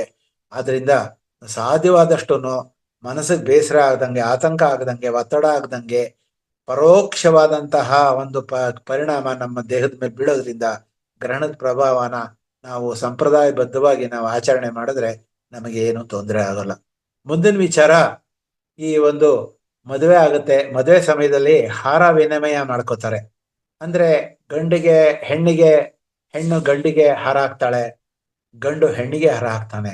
ಈ ಹಾರ ಯಾಕೆ ಹಾಕಿಸ್ತಾರೆ ಅನ್ನುವಂಥದ್ದು ವೈಜ್ಞಾನಿಕವಾಗಿ ನೋಡೋದಾರೆ ವೈಜ್ಞಾನಿಕ ಪ್ರಯೋಜನ ನೋಡೋಣ. ಈ ಸಂಗೀತ ವಾದ್ಯ ಮೊಳಗಿಸುತ್ತಾರೆ. ಆ ಟೈಮ್ ಒಳಗೆ ಏನಾಗುತ್ತೆ, ಈ ಸಂಗೀತ ವಾದ್ಯ ಎಲ್ಲ ಆದಾಗ ತಕ್ಷಣನೇ ನಮ್ಮ ಮನಸ್ಸು ಕೇಂದ್ರೀಕೃತವಾಗುತ್ತೆ ಈ ಹೆಣ್ಣು ಗಂಡಿನ ಮೇಲೆ. ಅಲ್ಲಿರುವಂತಹ ಎಲ್ಲಾ ಬಂಧು ಬಾಂಧವರು ಕೂಡ ಆ ಗಂಡು ಹೆಣ್ಣನ್ನೇ ನೋಡ್ತಾ ಇರ್ತಾರೆ, ಅವ್ರು ಮಾಡೋವಂತ ಆಚರಣೆಗಳನ್ನ ವೀಕ್ಷಿಸ್ತಾ ಇರ್ತೀವಿ ನಾವು. ಆಗ ನಮ್ಮ ಮನಸ್ಸು ಇನ್ನೆಲ್ಲೂ ಹೋಗಲ್ಲ, ನೇರವಾಗಿ ಹಾರಗಳ ಮೇಲೆ ಹೋಗುತ್ತೆ. ಆಗ ಮಂತ್ರ ಪಠಣ ಮಾಡ್ತಾ ಇರ್ತಾರೆ, ಅಂತಃ ಪಠಣ ಮಧ್ಯದಲ್ಲಿ ಇಟ್ಟಿರ್ತಾರೆ. ಪುರೋಹಿತರು ಆಗ ಹಣೆಯ ಮೇಲೆ ಅಕ್ಕಿ, ಧಾನ್ಯ, ಬೆಲ್ಲ, ಜೀರಿಗೆ ಇದೆಲ್ಲದನ್ನು ಧಾರಾ ಸ್ನಾನ ಮಾಡಿಸ್ತಾರೆ. ತದೇವ ಲಗ್ನಂ ಸುದಿನಂ ತಡದೇವ ತಾರಾಬಲಂ ಚಂದ್ರಬಲಂ ತಡದೇವ ವಿದ್ಯಾಬಲಂ ದೈವಬಲಂ ತದೇವ ಲಕ್ಷ್ಮೀಪತೆ ತ್ರೇಂಗ್ರಿಯಂ ಯಂಗಂ ಸ್ಮರಾಮಿ ಅಂತ ಈ ಶ್ಲೋಕ ಹೇಳ್ತಾರೆ. ಓ ಭಗವಾನ್ ವಿಷ್ಣುವೇ, ಲಕ್ಷ್ಮೀದೇವಿಯೇ, ಲಕ್ಷ್ಮೀಪತಿಯೇ, ನಿನ್ನ ಪವಿತ್ರ ಪಾದಗಳ ಸ್ಮರಣೆಯೇ ವಿವಾಹ.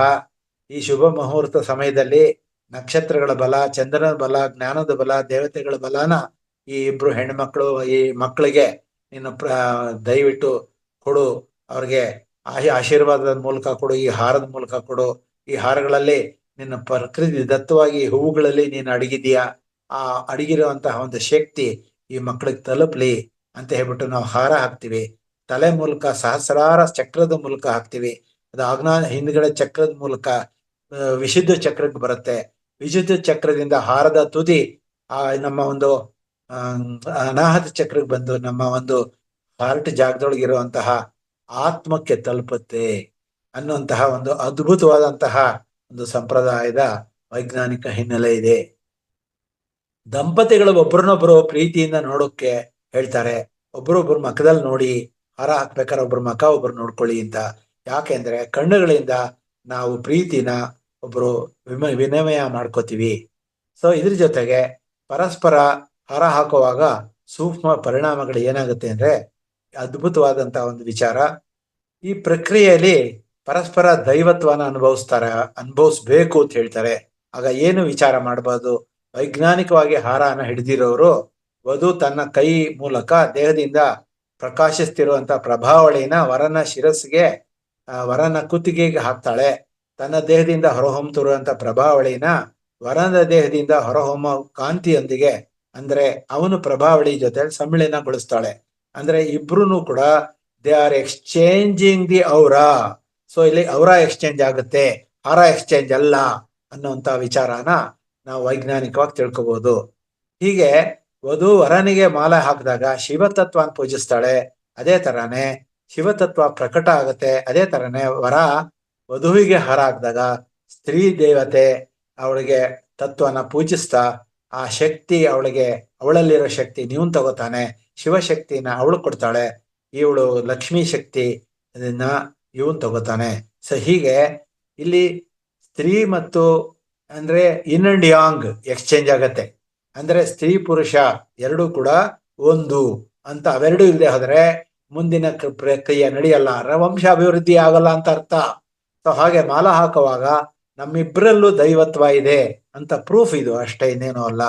ಸೊ ಹೀಗೆ ವರನ ಈಗ ಮಾಡುವಾಗ ಏನ್ ಮಾಡ್ತಾರೆ ಅಂದ್ರೆ ಹಾರ ಹಾಕೋದಕ್ ಬಿಡೋದಿಲ್ಲ, ಮಗಳನ್ನ ಎತ್ಕೊಂಡ್ಬಿಡ್ತಾರೆ. ಇವನ್ ಹಿಂದಕ್ಕೆ ಬಗ್ತಾನೆ, ಹಾರ ಹಾಕಿಸ್ಕೊಡಲ್ಲ. ಈ ಟೈಮ್ ಒಳಗೆ ಏನಾಗುತ್ತೆ ಅಂತ ಕೇಳಿದ್ರೆ ಅನುಚಿತ ಕ್ರಿಯೆ ಅಂತ ಕರೀತಾರೆ ಇದನ್ನ. ಈ ಟೈಮ್ ಒಳಗೆ ದೇವತೆಗಳು ಬಂದು ಆಶೀರ್ವಾದ ಮಾಡಕ್ಕೆ ಅಂತ ಬಂದಿರ್ತಾರೆ. ನಾವು ಒಬ್ರಿಗೊಬ್ರು ತಲುಪೋದಕ್ಕೆ ದೂರ ಮಾಡ್ತೀವಿ ಅಂದ್ರೆ ಅವರಿಗೆ ಕೋಪ ಬಂದು ಅವರು ಆಶೀರ್ವಾದ ಮಾಡಲ್ಲ. ಹಂಗಾಗಿ ಕಂಪನಿಗಳು ನಕಾರಾತ್ಮಕವಾಗಿ ಪರಿವರ್ತನೆ ಆಗುತ್ತೆ, ಸಕಾರಾತ್ಮಕವಾಗಿ ಸಿಗಬೇಕಾದಂತಹದ್ದು ಸಿಗಲ್ಲ. ಆದ್ರಿಂದ ಇವರಿಬ್ಬರಿಗೂ ಅಡ್ಡಿ ಆತಂಕಗಳನ್ನ ಮಾಡಬಾರ್ದು ಹಾರ ವಿನಿಮಯ ಮಾಡುವಾಗ ಅಂತ ಹೇಳ್ತಾರೆ. ಹೀಗೆ ವಾತಾವರಣದಲ್ಲಿ ನಕಾರಾತ್ಮಕ ಶಕ್ತಿನ ಮದುವೆ ಸ್ಥಳದಲ್ಲಿ ಏನಾಗುತ್ತೆ ಅಂತ ಕೇಳಿದ್ರೆ ಬೇಕಾದಷ್ಟು ನೆಗೆಟಿವ್ ಎನರ್ಜೀಸ್ ಕಾಯ್ತಾ ಇರತ್ತಂತೆ. ಒಬ್ಬರೊಳಗಡೆ ಎಂಟರ್ ಆಗೋದಕ್ಕೆ ಪ್ರೇತಗಳು ಕಾಯ್ತಾ ಇರತ್ತಂತೆ. ನೋಡು, ನನಗ್ ಮದುವೆ ಆಗ್ತಾ ಇಲ್ಲ, ಇವ್ರಿಗೂ ಮದುವೆ ಆಗ್ತಾ ಇದೆ ಅಂತ ಒಂದು ಪ್ರೇತಗಳು ನಮ್ಮನ್ನು ತಡೆಯುತ್ತಂತೆ. ಆ ಕಂಪನಿಗಳನ್ನ ಒಳಗಡೆ ಹೋಗಬಾರದು ಅಂತ ಈ ತದೇವ ಲಗ್ನಂ ಅನ್ನುವಂತಹ ಶ್ಲೋಕ ಹೇಳಿದ ತಕ್ಷಣ ಅವರು ಆ ಪ್ರೇತಗಳು ಬರೋದಿಲ್ಲ ಅಂತ ಹೇಳ್ತಾರೆ. ಸೊ ಹೀಗೆ ಪವಿತ್ರ ಬಂಧನ ಆಗ್ಬೇಕಿದು, ಪ್ರೀತಿ ವಿಶ್ವಾಸದ ಬಂಧನ ಆಗ್ಬೇಕು, ಇದ್ರಲ್ಲಿ ಬದ್ಧತೆ ಇರಬೇಕು ಅಂತ ಹೇಳಿ. ಬದ್ಧತೆ ಅಂದ್ರೆ ಏನು ಅಂದ್ರೆ ಒಂದು ಡಿಸಿಪ್ಲಿನ್ ಇರಬೇಕು ಅಂತ ಹೇಳ್ತಾರೆ. ಮುಂದಿನ ವಿಚಾರ ಕಾಲುಂಗ್ರ. ವಿವಾಹಿತ ಸ್ತ್ರೀಯರು ಕಾಲ್ಬೆಲೆಗಳಲ್ಲಿ ಕಾಲುಂಗ್ರಗಳನ್ನು ಧರಿಸ್ತಾರೆ. ಕಾಲುಂಗ್ರಗಳನ್ನ ಹೆಬ್ಬೆರಳಿನ ಹತ್ತಿರದ ಪಕ್ಕದ ಬೆರಳಿಗೆ ಹಾಕೋತಾರೆ, ಎರಡನೇ ಬೆರಳಿಗೆ ಹಾಕೋತಾರೆ. ಇದರ ಮಹತ್ವ ಮತ್ತು ಲಾಭ ನೋಡೋಣ. ಕಾಲುಂಗ್ರಗಳಿಂದ ಸ್ತ್ರೀಯರಿಗೆ ಸತತವಾಗಿ ತಮ್ಮ ಸ್ತ್ರೀ ಧರ್ಮ, ಕರ್ತವ್ಯ, ನಿಯಮ ಇದೆಲ್ಲ ಅರ್ಥವಾಗತ್ತೆ. ಸ್ತ್ರೀಯರು ಸ್ವೇಚ್ಛಾಚಾರಿಗಳಾಗಬಾರ್ದು, ತಮ್ಮ ಧರ್ಮ ಪಾಲನೆ ಮಾಡಬೇಕು. ಯಾವ ಕಾರಣಕ್ಕೂ ತನ್ನಿಷ್ಟ ಬಂದ ಬದುಕು ಹಂಗೆ ಮಾಡಬಾರ್ದು. ಒಂದೇನು ಅಂತ ಕೇಳಿದ್ರೆ ಮನೆ ಒಳಗಡೆ ಒಂದು ಪುರುಷನ ಸ್ತ್ರೀ ಒಪ್ಕೋತಾಳೆ, ಸ್ತ್ರೀನ ಪುರುಷ ಒಪ್ಕೊಂಡು ಬದುಕ್ತಾನೆ. ಈ ಎರಡನ್ನು ಸಮಾಗಮ ಏನಾಗುತ್ತೋ ಆ ಟೈಮ್ ಒಳಗೆ ಒಂದು ಸಹಕಾರ, ಸಹಬಾಳ್ವೆ ಇರಬೇಕು. ಅದೇ ಸಂಸಾರ, ಅದೇ ಸಂಸಾರದ ಗುಟ್ಟು ಅನ್ನೋದಕ್ಕೆ ಒಂದು ಮೂಲವಾಗಿ ನಮ್ಗೊಂದು ನಾ ಸ್ತ್ರೀ ಧರ್ಮದಲ್ಲಿದ್ದೀನಿ, ನಾ ಸಂಸಾರದಲ್ಲಿದ್ದೀನಿ ಅಂತ ಒಂದು ನೆನಪಿಗೆ ಈ ಸ್ತ್ರೀ ಧರ್ಮಕ್ಕೆ ಈ ಒಂದು ಕಾಲುಂಗ್ರನ ಹಾಕೊಳ್ತಾಳೆ ಅವಳು ಸ್ತ್ರೀ ಅಂತ ಹೇಳ್ತಾರೆ. ಕಾಲುಂಗ್ರ ಗೋಲಾಕಾರದಲ್ಲಿ ಇರುತ್ತೆ, ರೌಂಡ್ ಬಣ್ಣದ. ಇದ್ರೊಳಗೆ ಈಗ ಏನೇನೋ ವಿಚಿತ್ರದ ಅದ್ರ ಮೇಲೆ ಒಂದು ಚಿಟ್ಟೆ ಕೂರಿಸಿರ್ತಾರೆ, ಒಂದು ಬೆಳ್ಳಿನೊಳಗೆ ಏನೇನೋ ಮಾಡಿರ್ತಾರೆ, ಒಂದು ಹೂ ತರ ಆಕಾರ ಮಾಡಿರ್ತಾರೆ. ಅದೆಲ್ಲ ಅಲ್ಲ, ಆಕ್ಚುಲಿ ಅದು ರೌಂಡಕ್ ಇರ್ಬೇಕು. ಯಾಕೆಂದ್ರೆ ಬ್ರಹ್ಮಾಂಡದಲ್ಲಿರುವಂತ ಪ್ರತಿಯೊಂದು ಆಕಾಶಕಾಯ ರೌಂಡಕ್ಕಿದೆ. ಆ ಒಂದು ಸ್ಪಿಯರ್ ಅಂತ ಏನ್ ಕರಿತೀವೋ, ಸರ್ಕಲ್ ಅಂತ ಏನ್ ಕರಿತೀವೋ, ಅದ್ರೊಳಗಡೆ ಅದ್ಭುತವಾದಂತಹ ವಿಜ್ಞಾನ ಇದೆ. ಅದನ್ನ ಗ್ರಹಿಸುವಂತ ಸಂಗ್ರಹಿಸಲ್ಪಟ್ಟಿರುವಂತಹ ಈ ಕಾಲುಂಗ್ರ ಏನಿದೆಯೋ ಅದು ಇಚ್ಛಾಶಕ್ತಿ ಲಹರಿಗಳ ಮೇಲೆ ನಮಗೆ ಸ್ಪರ್ಶದಿಂದ ಸ್ತ್ರೀಯರು ತಮ್ಮ ಪ್ರಾಣದೇಹ ಅಂದ್ರೆ ದೇಹದ ಪಕ್ಕದೊಳಗೆ ಒಂದು ನಮ್ದು ಎಥರಲ್ ಬಾಡಿ ಅಂತ ಇರುತ್ತೆ. ಆ ಎಥರಲ್ ಬಾಡಿ ಶುದ್ಧೀಕರಣ ಆಗುತ್ತೆ. ಯಾವಾಗ ಅದು ಭೂಮಿಗೆ ತಗಲುತ್ತೋ ನಡೆದಾಗ ಅದರಿಂದ ಅರ್ತ್ ಎನರ್ಜಿ, ಮ್ಯಾಗ್ನೆಟಿಕ್ ಎನರ್ಜಿ ಎಳ್ಕೊಂಡು ನಮ್ಮ ಒಂದು ಆ ಎರಡನೇ ಬೆರಳಲ್ಲಿ ಇರುವಂತಹ ಒಂದು ಸ್ತ್ರೀತತ್ವಕ್ಕೆ ಶಕ್ತಿ ಕೊಡ್ತಾ ಇರತ್ತೆ. ಆ ದೃಷ್ಟಿಯಿಂದ ಈ ಕಾಲುಂಗ್ರದಿಂದ ಅವಳು ಯಾವಾಗಲೂ ಸ್ತ್ರೀತತ್ವ ಬಲವಾಗ್ತಾ ಇರಲಿ ಅನ್ನೋ ಕಾರಣದಿಂದ ಕಾಲುಂಗ್ರ ಹಾಕೋತಾರೆ. ಕೆಟ್ಟ ಶಕ್ತಿಗಳ ನಿರ್ಮೂಲನ ಆಗತ್ತೆ. ಇದು ಎರಡನೇದಾಗಿ ಇದು ವಾಯುತತ್ವ ಹೊಂದಿರುವಂತ ಬೆರಳು. ಈಗ ನಮ್ಮ ಇಂದ್ರಿಯಗಳು, ಪಂಚಭೂತಗಳು ಅಂತ ಏನ್ ಹೇಳ್ತೀವೋ, ಆ ಪಂಚಭೂತಗಳಲ್ಲಿ ನಮ್ಮ ತೋರು ಬೆರಳು ಅಂತ ಏನ್ ಹೇಳ್ತೀವೋ ಕೈಯೊಳಗೆ, ಅದು ಎರಡನೇ ಹೆಬ್ಬೆಟ್ಟಿನ ಪಕ್ಕದಲ್ಲಿ ಇರುವಂತದ್ದು ವಾಯುತತ್ವವನ್ನು ಹೊಂದಿರುತ್ತೆ. ವಾಯುತತ್ವ ಅದೇ ತರ ಕಾಲೊಳಗೂ ಕೂಡ ಎರಡನೇ ಬೆರಳು ವಾಯುತತ್ವನ ಇರೋದ್ರಿಂದ ಅಲ್ಲಿಂದ ಏನಾಗುತ್ತೆ ಅಂತ ಕೇಳಿದ್ರೆ, ಮಾಧ್ಯಮದಿಂದ ಕೆಟ್ಟ ಶಕ್ತಿಗಳು ಬಂದಿದ್ದನ್ನ ತಗೊಳ್ದಂಗೆ ವಾಯುತತ್ವ ನಿರ್ಮೂಲನೆ ಮಾಡ್ತಾ ಇರತ್ತೆ. ಅದಕ್ಕೆ ಇದನ್ನ ನಾವು ಕಾಲುಂಗ್ರ ಹಾಕೋಬೇಕು ಅಂತ ಹೇಳ್ತಾರೆ. ಇದ್ರ ಜೊತೆಗೆ ಅವಿವಾಹಿತ ಹುಡುಗಿಯರು ಕೆಲವರು ಏನ್ ಮಾಡ್ತಾರೆ ಅಂದ್ರೆ, 4ನೇ ಬೆರಳು, ಕಿರುಬೆರಳಿನ ಪಕ್ಕದಲ್ಲಿರುವಂತಹ ಬೆರಳಿಗೆ ಒಂದು ಮಾಸೋಳಿ ಅಂತ ಧರಿಸ್ತಾರೆ. ಮಾಸೋಳಿ ಅಂದ್ರೆ ಮತ್ಸ್ಯ, ಅಂದ್ರೆ ಒಂದು ಮೀನಿನ ಆಕಾರದಲ್ಲಿ ಇರುವಂತಹ ಒಂದು ಕಾಲುಂಗ್ರವನ್ನು ಹಾಕೊಳ್ಳುವಂತಹ ಪರಿಪಾಠ ನಾರ್ತ್ ಇಂಡಿಯಾದಲ್ಲಿದೆ. ಅದನ್ನ ಹಾಕೊಂಡ್ರೆ ಏನಾಗುತ್ತೆ ಅಂತ ಕೇಳಿದ್ರೆ, ಈ ಒಂದು ಅಕ್ಯುಪ್ರೆಷರ್ ನಿಯಮದ ಪ್ರಕಾರ ಕಪ್ಪು ಶಕ್ತಿ ನಾಶ ಆಗುತ್ತೆ. ಆ ಸ್ಥಳದಲ್ಲಿರುವಂತಹ ಬಿಂದು ಮೇಲೆ ಒತ್ತಡ ಬೀರುತ್ತೆ. ಇದರಿಂದ ಜೀವದ ತೊಂದರೆಗಳು ಕಡಿಮೆ ಆಗುತ್ತೆ. ಅಂದ್ರೆ ಅಪೋಸಿಟ್ ಸೆಕ್ಸ್ ಮೇಲೆ ಗಮನ ಹರಿಯೋದು ಕಡಿಮೆ ಆಗುತ್ತೆ. ತನ್ನ ನಿಯಂತ್ರಣದಲ್ಲಿ ತಾಳೆ ಇರ್ತಾಳೆ. ಕರೆದಂತ ಎಲ್ಲಾ ಪುರುಷರ ಜೊತೆ ಎಲ್ಲ ಅವಳು ಹೋಗಲ್ಲ. ಅವಳು ತನ್ನದೇ ಆದಂತ ಒಂದು ನಿಯಮ ಪಾಲಿಸ್ತಾಳೆ. ಹಿಂಗಾಗಿ ಒಂದು ಸ್ತ್ರೀತತ್ವನ ಕಾಪಾಡೋದಕ್ಕೆ ಈ ಮಾಸೋಳಿ ಸಹಾಯ ಮಾಡತ್ತೆ. ಅದಕ್ಕೆ ಅದನ್ನ ಹಾಕೋತಾರೆ ಅಂತ ಇದನ್ನ ಒಂದು ಸನಾತನ ಸಂಸ್ಥೆ ಒಂದು ನಿರ್ಮಿಸಿರುವಂತ ಒಂದು ಗ್ರಂಥದಲ್ಲಿದೆ. ಇದರೊಳಗೆ ಆ ಆಭರಣಗಳು ಅನ್ನುವಂತ ಒಂದು ಚಾಪ್ಟರ್ ಒಳಗಡೆ ಇದು ಬರುತ್ತೆ. ಕಾಲುಂಗ್ರದ ಬಗ್ಗೆ ವೈಜ್ಞಾನಿಕ ದೃಷ್ಟಿಕೋನ ತಗೊಳ್ಳೋದಾದ್ರೆ, ಅವಿವಾಹಿತರು ಇದನ್ನ ಕಾಲುಂಗ್ರ ಸಾಮಾನ್ಯ ಹಾಕೊಳ್ಳಲ್ಲ, ವಿವಾಹಿತರು ಮಾತ್ರ ಹಾಕೋತಾರೆ. ಇದು ಬಹುತೇಕ ಭಾರತೀಯ ನಾರಿಗಳಲ್ಲಿ ಇದನ್ನ ನಾರಿಯರು ಹಾಕೊಳ್ಳೋದು. ವಿವಾಹದ ಕಾಲದಲ್ಲಿ ಗಂಡ ಕಾಲುಂಗ್ರನ ಹೆಂಡತಿಗೆ ತೊಡಸ್ತಾನೆ. ಇದನ್ನ ಅದರಿಂದ ಮುಂದಕ್ಕೆ ಅವಳು ಪುರುಷತ್ವದ ಜೊತೆ ಮಿಲನ ಆಗ್ತಾಳೆ. ಜೊತೆಗೆ ಏನು ಅಂತ ಕೇಳಿದ್ರೆ, ಈ ಪ್ರಕೃತಿ ಪುರುಷ ಒಂದಾಯ್ತು ಅನ್ನೋ ಒಂದು ನಿಯಮ ಇದು. ಸೊ ಅದಕ್ಕೋಸ್ಕರ ವಿವಾಹದ ಕಾಲದಲ್ಲಿ ಕಾಲುಂಗ್ರ ಧರಿಸ್ತಾರ ಅವರು. ಇದ್ರ ಜೊತೆಗೆ ಋತುಚಕ್ರ ನಿಯಮಿತ ಆಗತ್ತೆ, ಸಮರ್ಪಕವಾಗತ್ತೆ. ಅಂತರದಲ್ಲಿ ವ್ಯತ್ಯಾಸ ಆಗಲ್ಲ. ಕರೆಕ್ಟಾಗಿ 30 ದಿನ ಅಂತ ಏನೊಂದು ಪ್ರಕೃತಿ ಕೊಟ್ಟಿದೆ ಅದ್ರ ಪ್ರಕಾರ ನಡೀತಾ ಇರತ್ತೆ. ಜೊತೆ ಗರ್ಭ ಧರಿಸೋದಕ್ಕೆ ವೇದಿಕೆ ತಯಾರಾಗತ್ತೆ. ಯಾಕೆ ಅಂತ ಕೇಳಿದ್ರೆ, ಗರ್ಭಕೋಶಗಳು ಆಕ್ಟಿವೇಟ್ ಆಗುತ್ತೆ. ಅಲ್ಲಿ ಉತ್ಪತ್ತಿ ಆಗುವಂತ ಹೆಣ್ಣಲ್ಲಿ ಉತ್ಪತ್ತಿ ಆಗೋ ಮೊಟ್ಟೆ ಅಂಶ ಜಾಸ್ತಿ ಆಗತ್ತೆ. ಕರೆಕ್ಟ್ ಆಗಿ ಬಿಡುಗಡೆ ಆಗತ್ತೆ. ನಿರ್ದಿಷ್ಟ ನರ ಈ ಕಾಲಿನ ಬೆರಳಿನಲ್ಲಿ ಇರುತ್ತೆ. ಅದು ಗರ್ಭಾಶಯಕ್ಕೆ ಸಂಬಂಧಪಟ್ಟಿರುತ್ತೆ, ಹೃದಯಕ್ಕೂ ಸಂಬಂಧಪಟ್ಟಿರುತ್ತೆ. ಹಂಗಾಗಿ ಅವರಿಗೆ ಪ್ರೀತಿ ಜಾಸ್ತಿ ಆಗುತ್ತೆ, ಪ್ರೇಮ ಜಾಸ್ತಿ ಆಗುತ್ತೆ. ಪ್ರೀತಿ ಪ್ರೇಮ ಜಾಸ್ತಿ ಆಯ್ತು ಅಂತಂದ್ರೆ ಆಟೋಮೆಟಿಕ್ ಆಗಿ ಒಂದು ಸಂಪರ್ಕ ಜಾಸ್ತಿ ಆಗುತ್ತೆ. ಇದು ಸಂಪರ್ಕ ಜಾಸ್ತಿ ಆದಾಗ ಗರ್ಭಾಶಯಕ್ಕೆ ಬೇಕಿರುವಂತಹ ಎಲ್ಲ ಹಾರ್ಮೋನ್ಸ್ ಉತ್ಪತ್ತಿ ಆಗುತ್ತೆ. ಪ್ರೊಜೆಸ್ಟ್ರಾನ್ ಹಾರ್ಮೋನು, ಈಸ್ಟ್ರೋಜನ್ ಹಾರ್ಮೋನು, ಇದಕ್ಕೆ ಬೇಕಾಗಿರುವಂತಹ ಪ್ರೊಲ್ಯಾಕ್ಟಿನ್, ಆಕ್ಸಿಟೋಸಿನ್, ಈ ತರ ಬೇಕಾದಷ್ಟು ಇದು ಕಿಣ್ವಗಳು ಉತ್ಪತ್ತಿ ಆಗುತ್ತೆ. ಬೇಕಾಗಿರೋ ಚೋದಕಗಳು ಉತ್ಪತ್ತಿ ಆಗುತ್ತೆ. ರಕ್ತದೊತ್ತಡ ನಿರ್ವಹಣೆ ಆಗುತ್ತೆ. ಅವರು ಸಂಬಂಧ ಬೆಳೆಸಿದಾಗ, ಗಂಡು ಹೆಣ್ಣು ಸೇರಿದಾಗ ರಕ್ತದೊತ್ತಡ ಹೆಚ್ಚಾಗಿ ಬೇಕಾಗಿರುವಂತಹ ಪುರುಷನಿಂದ ವೀರ್ಯಾಣುಗಳು ತುಂಬಾ ಅದ್ಭುತವಾಗಿ ಚಾಲನೆ ಪಡೆಯುತ್ತೆ. ಇದೆಲ್ಲದಕ್ಕೂ ಕೂಡ ಈ ಒಂದು ಆರೋಗ್ಯಕ್ಕೆ ಸಂಬಂಧಪಟ್ಟಂಗೆ ಒಂದು ನೋಡೋದಕ್ಕೊಂದು ಬೆಳ್ಳಿ ಕಾಲುಂಗ್ರ ಅದು ಎಷ್ಟು ಸಹಾಯ ಮಾಡುತ್ತೆ. ಭೂಮಿಲಿ ಇರುವಂತಹ ಧ್ರುವ ಶಕ್ತಿಗಳನ್ನ ಹೀರ್ಕೊಳ್ಳುತ್ತದು. ಸಂಪೂರ್ಣ ದೈಹಿಕ ವ್ಯವಸ್ಥೆಗೆ ಇದು ಚೈತನ್ಯ ಕೊಡುತ್ತೆ. ಹೀಗೆ ಇದನ್ನ ಕಾಲುಂಗ್ರನ ನಾವು ಹಾಕೊಳ್ಳೋದು, ಇದನ್ನ ಕನೀಜಿ ಅಂತ ಕರೀತಾರೆ ಚೈನಾ ದೇಶದಲ್ಲಿ. ಇದನ್ನ ಕನೀಜಿ ಅಂತ ಅನ್ನೋದನ್ನ ಹಾಕೊಂಡ್ರೆ ಅದು ಬಹಳ ಒಳ್ಳೇದು. ಸೀತೆ ಅಪಹರಣ ಆದಾಗ ಅವಳ ಕಾಲುಂಗ್ರಗಳನ್ನ ಬಿಸಾಕ್ತಾಳೆ. ಆ ಕಾಲುಂಗ್ರನ ಬಿಸಾಕಿದಾಗ ಇದು ಸೀತೆದೆ ಅಂತ ಹೇಳಿ ಅದನ್ನ ಕಂಡುಹಿಡಿದು ಬಿಟ್ಟಿದೆ ರಾಮನಿಗೆ ಮಾಹಿತಿ ಸಿಗ್ಲಿ ಅನ್ನೋ ಒಂದು ಉದ್ದೇಶ. ಈ ಕಾಲುಂಗ್ರಗಳು ಅತಿ ಪ್ರಾಚೀನ ಕಾಲದಿಂದಲೂ ಇದೆ. ಸೊ ಇದು ಬಹಳ ಒಳ್ಳೇದು. ಇದನ್ನ ನೀವು boldsky.com ಅನ್ನುವಂತಹ ಒಂದು ವೆಬ್ಸೈಟ್ಗೆ ಹೋದ್ರೆ ನಿಮ್ಗೆ ಇದ್ರ ಬಗ್ಗೆ ಹೆಚ್ಚಿನ ವಿಚಾರ ಸಿಗುತ್ತೆ. ಕಾಲ್ಗೆಜ್ಜೆ, ಕಾಲುಂಗ್ರ, ಮಾಸೋಳಿ ಇದೆಲ್ಲದನ್ನು ಬೆಳ್ಳಿಯಿಂದಲೇ ತಯಾರಿಸ್ತಾರೆ. ಇದರಿಂದ ಏನೋ ಪಾಸಿಟಿವ್ ಮೆಟಲ್ಸ್ ಇಂದ ಮಾಡಿದ್ರೆ ನಮಗೆ ಅಕ್ಯುಪ್ರೆಷರ್ ಆಕ್ಟಿವೇಟ್ ಜಾಸ್ತಿ ಆಗುತ್ತೆ, ರಜೋಗುಣ ಕಡಿಮೆ ಆಗುತ್ತೆ, ಇಚ್ಛಾಲಹರಿ ಕಡಿಮೆ ಆಗುತ್ತೆ. ಇದ್ರ ಜೊತೆಗೆ ಆಯಾ ಕಾರ್ಯಕ್ಕೆ ಬೇಕಾಗಿರೋ ಲೋಹದ ಆಭರಣಗಳನ್ನ ನಾವು ಉಪಯೋಗ ಮಾಡೋದ್ರಿಂದ ನಮಗೆ ಅದ್ಭುತ ಲಾಭ ಸಿಗುತ್ತೆ. ತೊಂದರೆದಾಯಕ ಆಘಾತಗಳಿಂದ ತಪ್ಪಿಸುತ್ತೆ ನಮ್ಮನ್ನ. ನಾವು ನಮ್ಮ ಒಂದು ವಂಶಾಭಿವೃದ್ಧಿ ಆಗುತ್ತೆ, ನಾವು ಬೆಳಿತೀವಿ, ಸ್ತ್ರೀತತ್ವ ನಾವು ಕಾಪಾಡ್ಕೋತೀವಿ. ಹೆಣ್ಣು ಹೆಣ್ಣಾಗಿ ಬಾಳ್ತಾಳೆ. ಅದಕ್ಕೆ ಈ ಪ್ರಪಂಚದೊಳಗೆ, ಈ ಒಂದು ಸಮಾಜದೊಳಗೆ ಒಳ್ಳೆ ಲಾಭ ಸಿಗುತ್ತೆ, ಅವ್ರಿಗೆ ಒಳ್ಳೆ ಗೌರವ ಸಿಗುತ್ತೆ.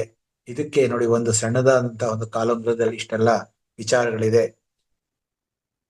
ಕೊನೆಯದಾಗಿ ಈ ಒಂದು 3 ದಿನದ ಕಾರ್ಯಕ್ರಮಗಳಲ್ಲಿ ಇನ್ನೊಂದು ವಿಚಾರ ನಿಮಗೆ ತಿಳಿಸ್ಬಿಟ್ಟು ನನ್ನ ಕಾರ್ಯಕ್ರಮ ಮುಗಿಸ್ತಾ ಇದ್ದೀನಿ.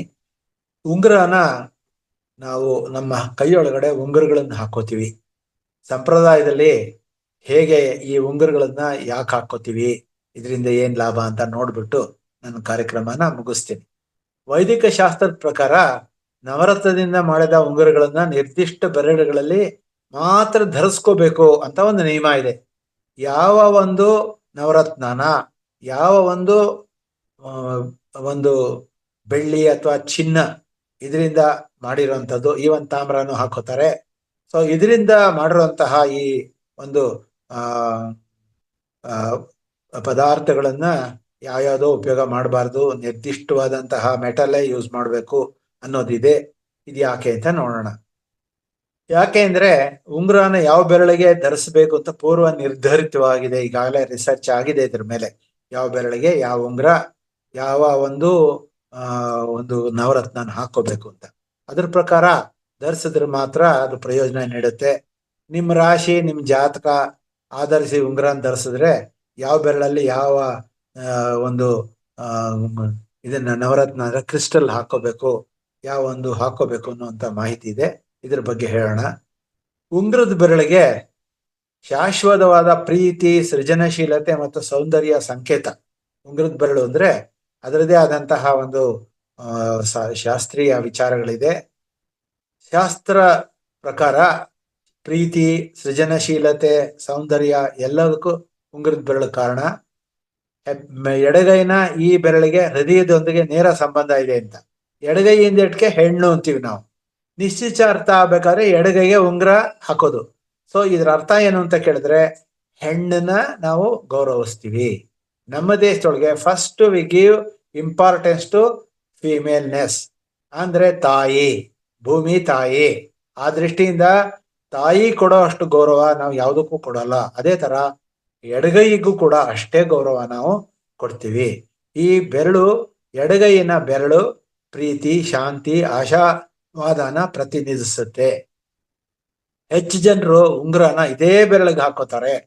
ಗಂಡಸರಾಗ್ಲಿ ಹೆಂಗಸರಾಗ್ಲಿ ಲೆಫ್ಟ್ ಹ್ಯಾಂಡ್ ಒಳಗಿರುವಂತಹ ಉಂಗುರದ ಬೆರಳಿಗೆ ರಿಂಗ್ ಫಿಂಗರ್ ಅಂತಾನೆ ಅದಕ್ಕೆ ಹೆಸರು, ಅದಕ್ಕೆ ಹಾಕೋತಾರೆ.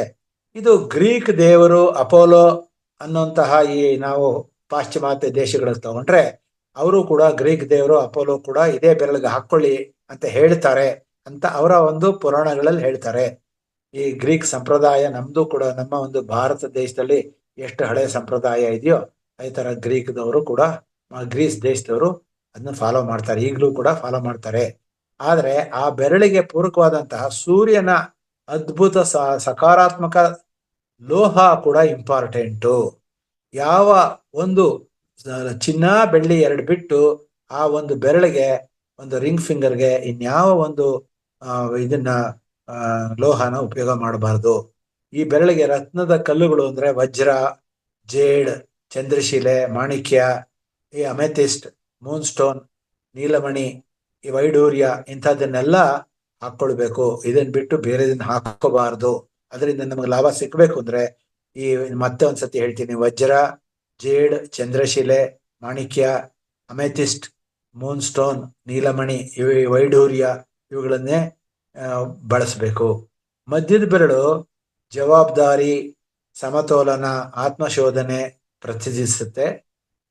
ಸೊ ಮಧ್ಯದ ಬೆರಳಿಗೆ ಉಂಗುರ ಧರಿಸೋದು ಅಂದ್ರೆ ವ್ಯಕ್ತಿಗೆ ಸರಿ ತಪ್ಪುಗಳ ನಡುವಿನ ವ್ಯತ್ಯಾಸ ಗುರುತಿಸ್ಬೇಕು. ಅಂದ್ರೆ ಅವ್ನು ತಪ್ಪು ದಾರಿಗೆ ಹೋಗ್ತಿದ್ರೆ ಮಧ್ಯದ ಬೆರಳಿಗೆ ಉಂಗುರ ಹಾಕೊಂಡಿದ್ದೆ ಆದ್ರೆ ಅವ್ನು ಸರಿ ದಾರಿಗೆ ಬರ್ತಾನೆ ಅಂತ ನಮ್ಮ ಒಂದು ಆಚರಣೆಯಲ್ಲಿ ಇದೆ.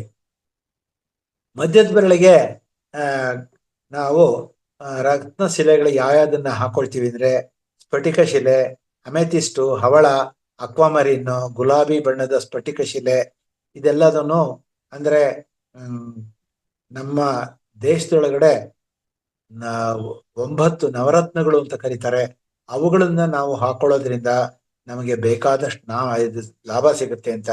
ಇದು ಕ್ರಿಸ್ಟಲ್ ಹೀಲಿಂಗ್ ಅಂತ ಒಂದು ಕಾರ್ಯಕ್ರಮ ಇದೆ.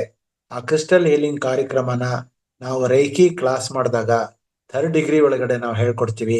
ಆ ಟೈಮ್ ಒಳಗಡೆ ಕ್ರಿಸ್ಟಲ್ ಯಾವ ಕ್ರಿಸ್ಟಲ್ ಇಂದ ಏನೇನ್ ಲಾಭ ಸಿಗುತ್ತೆ, ಯಾವ ಕಾಯಿಲೆ ವಾಸಿ ಆಗುತ್ತೆ, ಯಾವ ದೋಷಗಳು ನಿವಾರಣೆ ಮಾಡ್ಕೋಬಹುದು, ಯಾವ ನಕಾರಾತ್ಮಕ ಸ್ಥಿತಿಯಿಂದ ನಾವು ಹೊರಗೆ ಬರ್ಬೋದು, ಇದೆಲ್ಲದನ್ನು ನಾವು ರೈಕಿ ಕಲಿಯುವಾಗ ನಾವು ಹೇಳ್ಕೊಡ್ತೀವಿ. ಈಗ ಅದ್ರ ಬಗ್ಗೆ ಯಾಕೆಂದ್ರೆ 3,80,000 ಸ್ಫಟಿಕಗಳಿದೆ ನಮ್ಮ ಪ್ರಪಂಚದೊಳಗೆ, ಕ್ರಿಸ್ಟಲ್ಸ್ ಇದೆ. ಆದ್ರಿಂದ ನಾವು ಬರೀ 9 ಕ್ರಿಸ್ಟಲ್ಗಳ ಬಗ್ಗೆ ನಾವು ಚರ್ಚೆ ಮಾಡೋದಕ್ಕೂ ಕೂಡ ಪುರ್ಸತ್ತಿಲ್ಲ. ಆ ದೃಷ್ಟಿಯಿಂದ ಈಗ ಬರೀ 5 ಬೆಟ್ಟುಗಳಿಗೆ ನಾವು ಯಾವ ಒಂದು ಇದನ್ನ ಹರಳುಗಳನ್ನು ಹಾಕೋಬಹುದು ಅಂತ ನೋಡ್ತಾ ಹೋಗ್ತಾ ಇದ್ದೀವಿ. ಈಗಾಗಲೇ ಹೇಳಿದೆ ನಾನು. ಮೊದಲನೇದಾಗಿ ಹೆಬ್ಬೆರಳು ಹೇಳಿದೆ, ಹೆಬ್ಬೆರಳಾದ್ಮೇಲೆ ಮಧ್ಯದ ಬೆರಳು ಹೇಳಿದೆ, ಇದು ತೋರ್ ಬೆರಳು ಹೇಳಿದೆ. ಅದಾದ್ಮೇಲೆ ಈಗ ತೋರ್ ಬೆರಳು ಕಡೆ ಹೋಗೋಣ. ಈಗ ಮಧ್ಯದ ಬೆರಳು ಈಗಾಗಲೇ ಹೇಳಿದೆ, ಅದಕ್ಕೆ ಸ್ಫಟಿಕ ಶಿಲೆ, ಅಮೆಥಿಸ್ಟು, ಹವಳ, ಅಕ್ವಾಮರಿನ್, ಗುಲಾಬಿ ಬಣ್ಣದ ಶಿಲೆ ಅಂತಂದ್ರೆ ಏನಂತ ಕರೀತಾರೆ ಅದಕ್ಕೆ, ಹಾರ್ಟ್ ಸಂಬಂಧಪಟ್ಟಂತದ್ದು. ಅಂದ್ರೆ ಈಗ ಮಾತೆತ್ತಿದ್ರೆ ಗಂಡು ಹೆಣ್ಣು ಬೇರಾಗೋದು, ಮದುವೆ ಆದ್ಮೇಲೆ ಡೈವೋರ್ಸ್ ಆಗೋದು, ಇದೆಲ್ಲದಕ್ಕೂ ತುಂಬಾ ಪ್ರಾಬ್ಲಮ್ಸ್ ಜಾಸ್ತಿ. ಒಬ್ಬರನ್ನ ಕಂಡ್ರೆ ಒಬ್ಬರಿಗೆ ಆಗಲ್ಲ. ಇದರಿಂದ ಏನಾಗ್ತಿದೆ ಅಂದ್ರೆ ಇದು ಪಾಶ್ಚಿಮಾತ್ಯ ದೇಶಗಳಲ್ಲಿ ಇರುವಂತಹ ಒಂದು ಸಂಪ್ರದಾಯ. ನಾವು ಅದನ್ನ ಇವ್ರನ್ನ ಬಿಡು ಇವ್ರನ್ನ ಕಟ್ಕೋ, ಅವ್ರನ್ನ ಬಿಡು ಇವ್ರನ್ನ ಕಟ್ಕೋ, ಈ ಒಂದು ಸಂಪ್ರದಾಯ ನಮ್ದಲ್ಲ.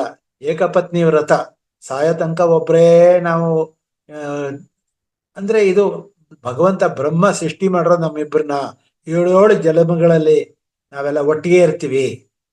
ಮತ್ತೆ ನೆಕ್ಸ್ಟ್ ನಾವು ಏನಾರು ದೇಹ ಪಡೆದರೆ ಮತ್ತೆ ಅವಳೇ ನನ್ನ ಹೆಂಡತಿ, ಇವನೇ ನನ್ನ ಗಂಡ ಅನ್ನುವಂತಹ ಒಂದು ಸಂಪ್ರದಾಯ ನಮ್ಮದು. ಆ ಸಂಪ್ರದಾಯದೊಳಗಡೆ ನಾವು ಮುಂದುವರಿತಾ ಇರ್ತೀವಿ. ಹಾಗಾಗಿ ಈ ಸ್ಫಟಿಕ ಶಿಲೆಗಳು ಇವೆಲ್ಲದು ನಮ್ಗೆ ಈ ತೋರ್ ಬೆರಳುಗಳಿಗೆ ಸಹಾಯ ಮಾಡುತ್ತೆ. ಯಾರಾದ್ರೂ ಶನಿ ದಶೆಯಲ್ಲಿ ಒಳಗಾಗಿದ್ರೆ ಮಧ್ಯಮ ಬೆರಳಿಗೆ ಗೋಮೇದಾನ ಧರಿಸೋದ್ರಿಂದ ಅವ್ರಿಗೆ ಈ ದೆಸೆಲಾಗುವಂತಹ ಪರಿಣಾಮದ ಶಾಂತ ಆಗತ್ತೆ ಅಂತ ಹೇಳ್ತಾರೆ.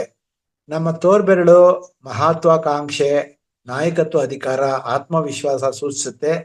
ಈ ಬೆರಳಿನ ಮೇಲೆ ನೀಲಿ, ಹಳದಿ, ನೀಲಮಣಿ, ಲ್ಯಾಪಿಸ್ ಲುಜೂಲಿ ಅಂದ್ರೆ ಡಾರ್ಕ್ ಬ್ಲೂ, ಓಪಲ್ ವಜ್ರದ ಹಳದಿ ಬಣ್ಣ, ವಜ್ರದ ಉಂಗುರ ಧರಿಸಿದ್ರೆ ನಾವು ತೋರ್ ಬೆರಳಿಗೆ ಹಾಕೊಂಡ್ರೆ ನಮಗೆ ನಾಯಕತ್ವ ಜಾಸ್ತಿ ಆಗತ್ತೆ. ಮಹತ್ವಾಕಾಂಕ್ಷೆ ಇದ್ರೆ ಸಾಧಿಸ್ಬೋದು, ಆತ್ಮವಿಶ್ವಾಸ ಜಾಗೃತಿ ಆಗತ್ತೆ ಅಂತ ಹೇಳ್ತಾರೆ.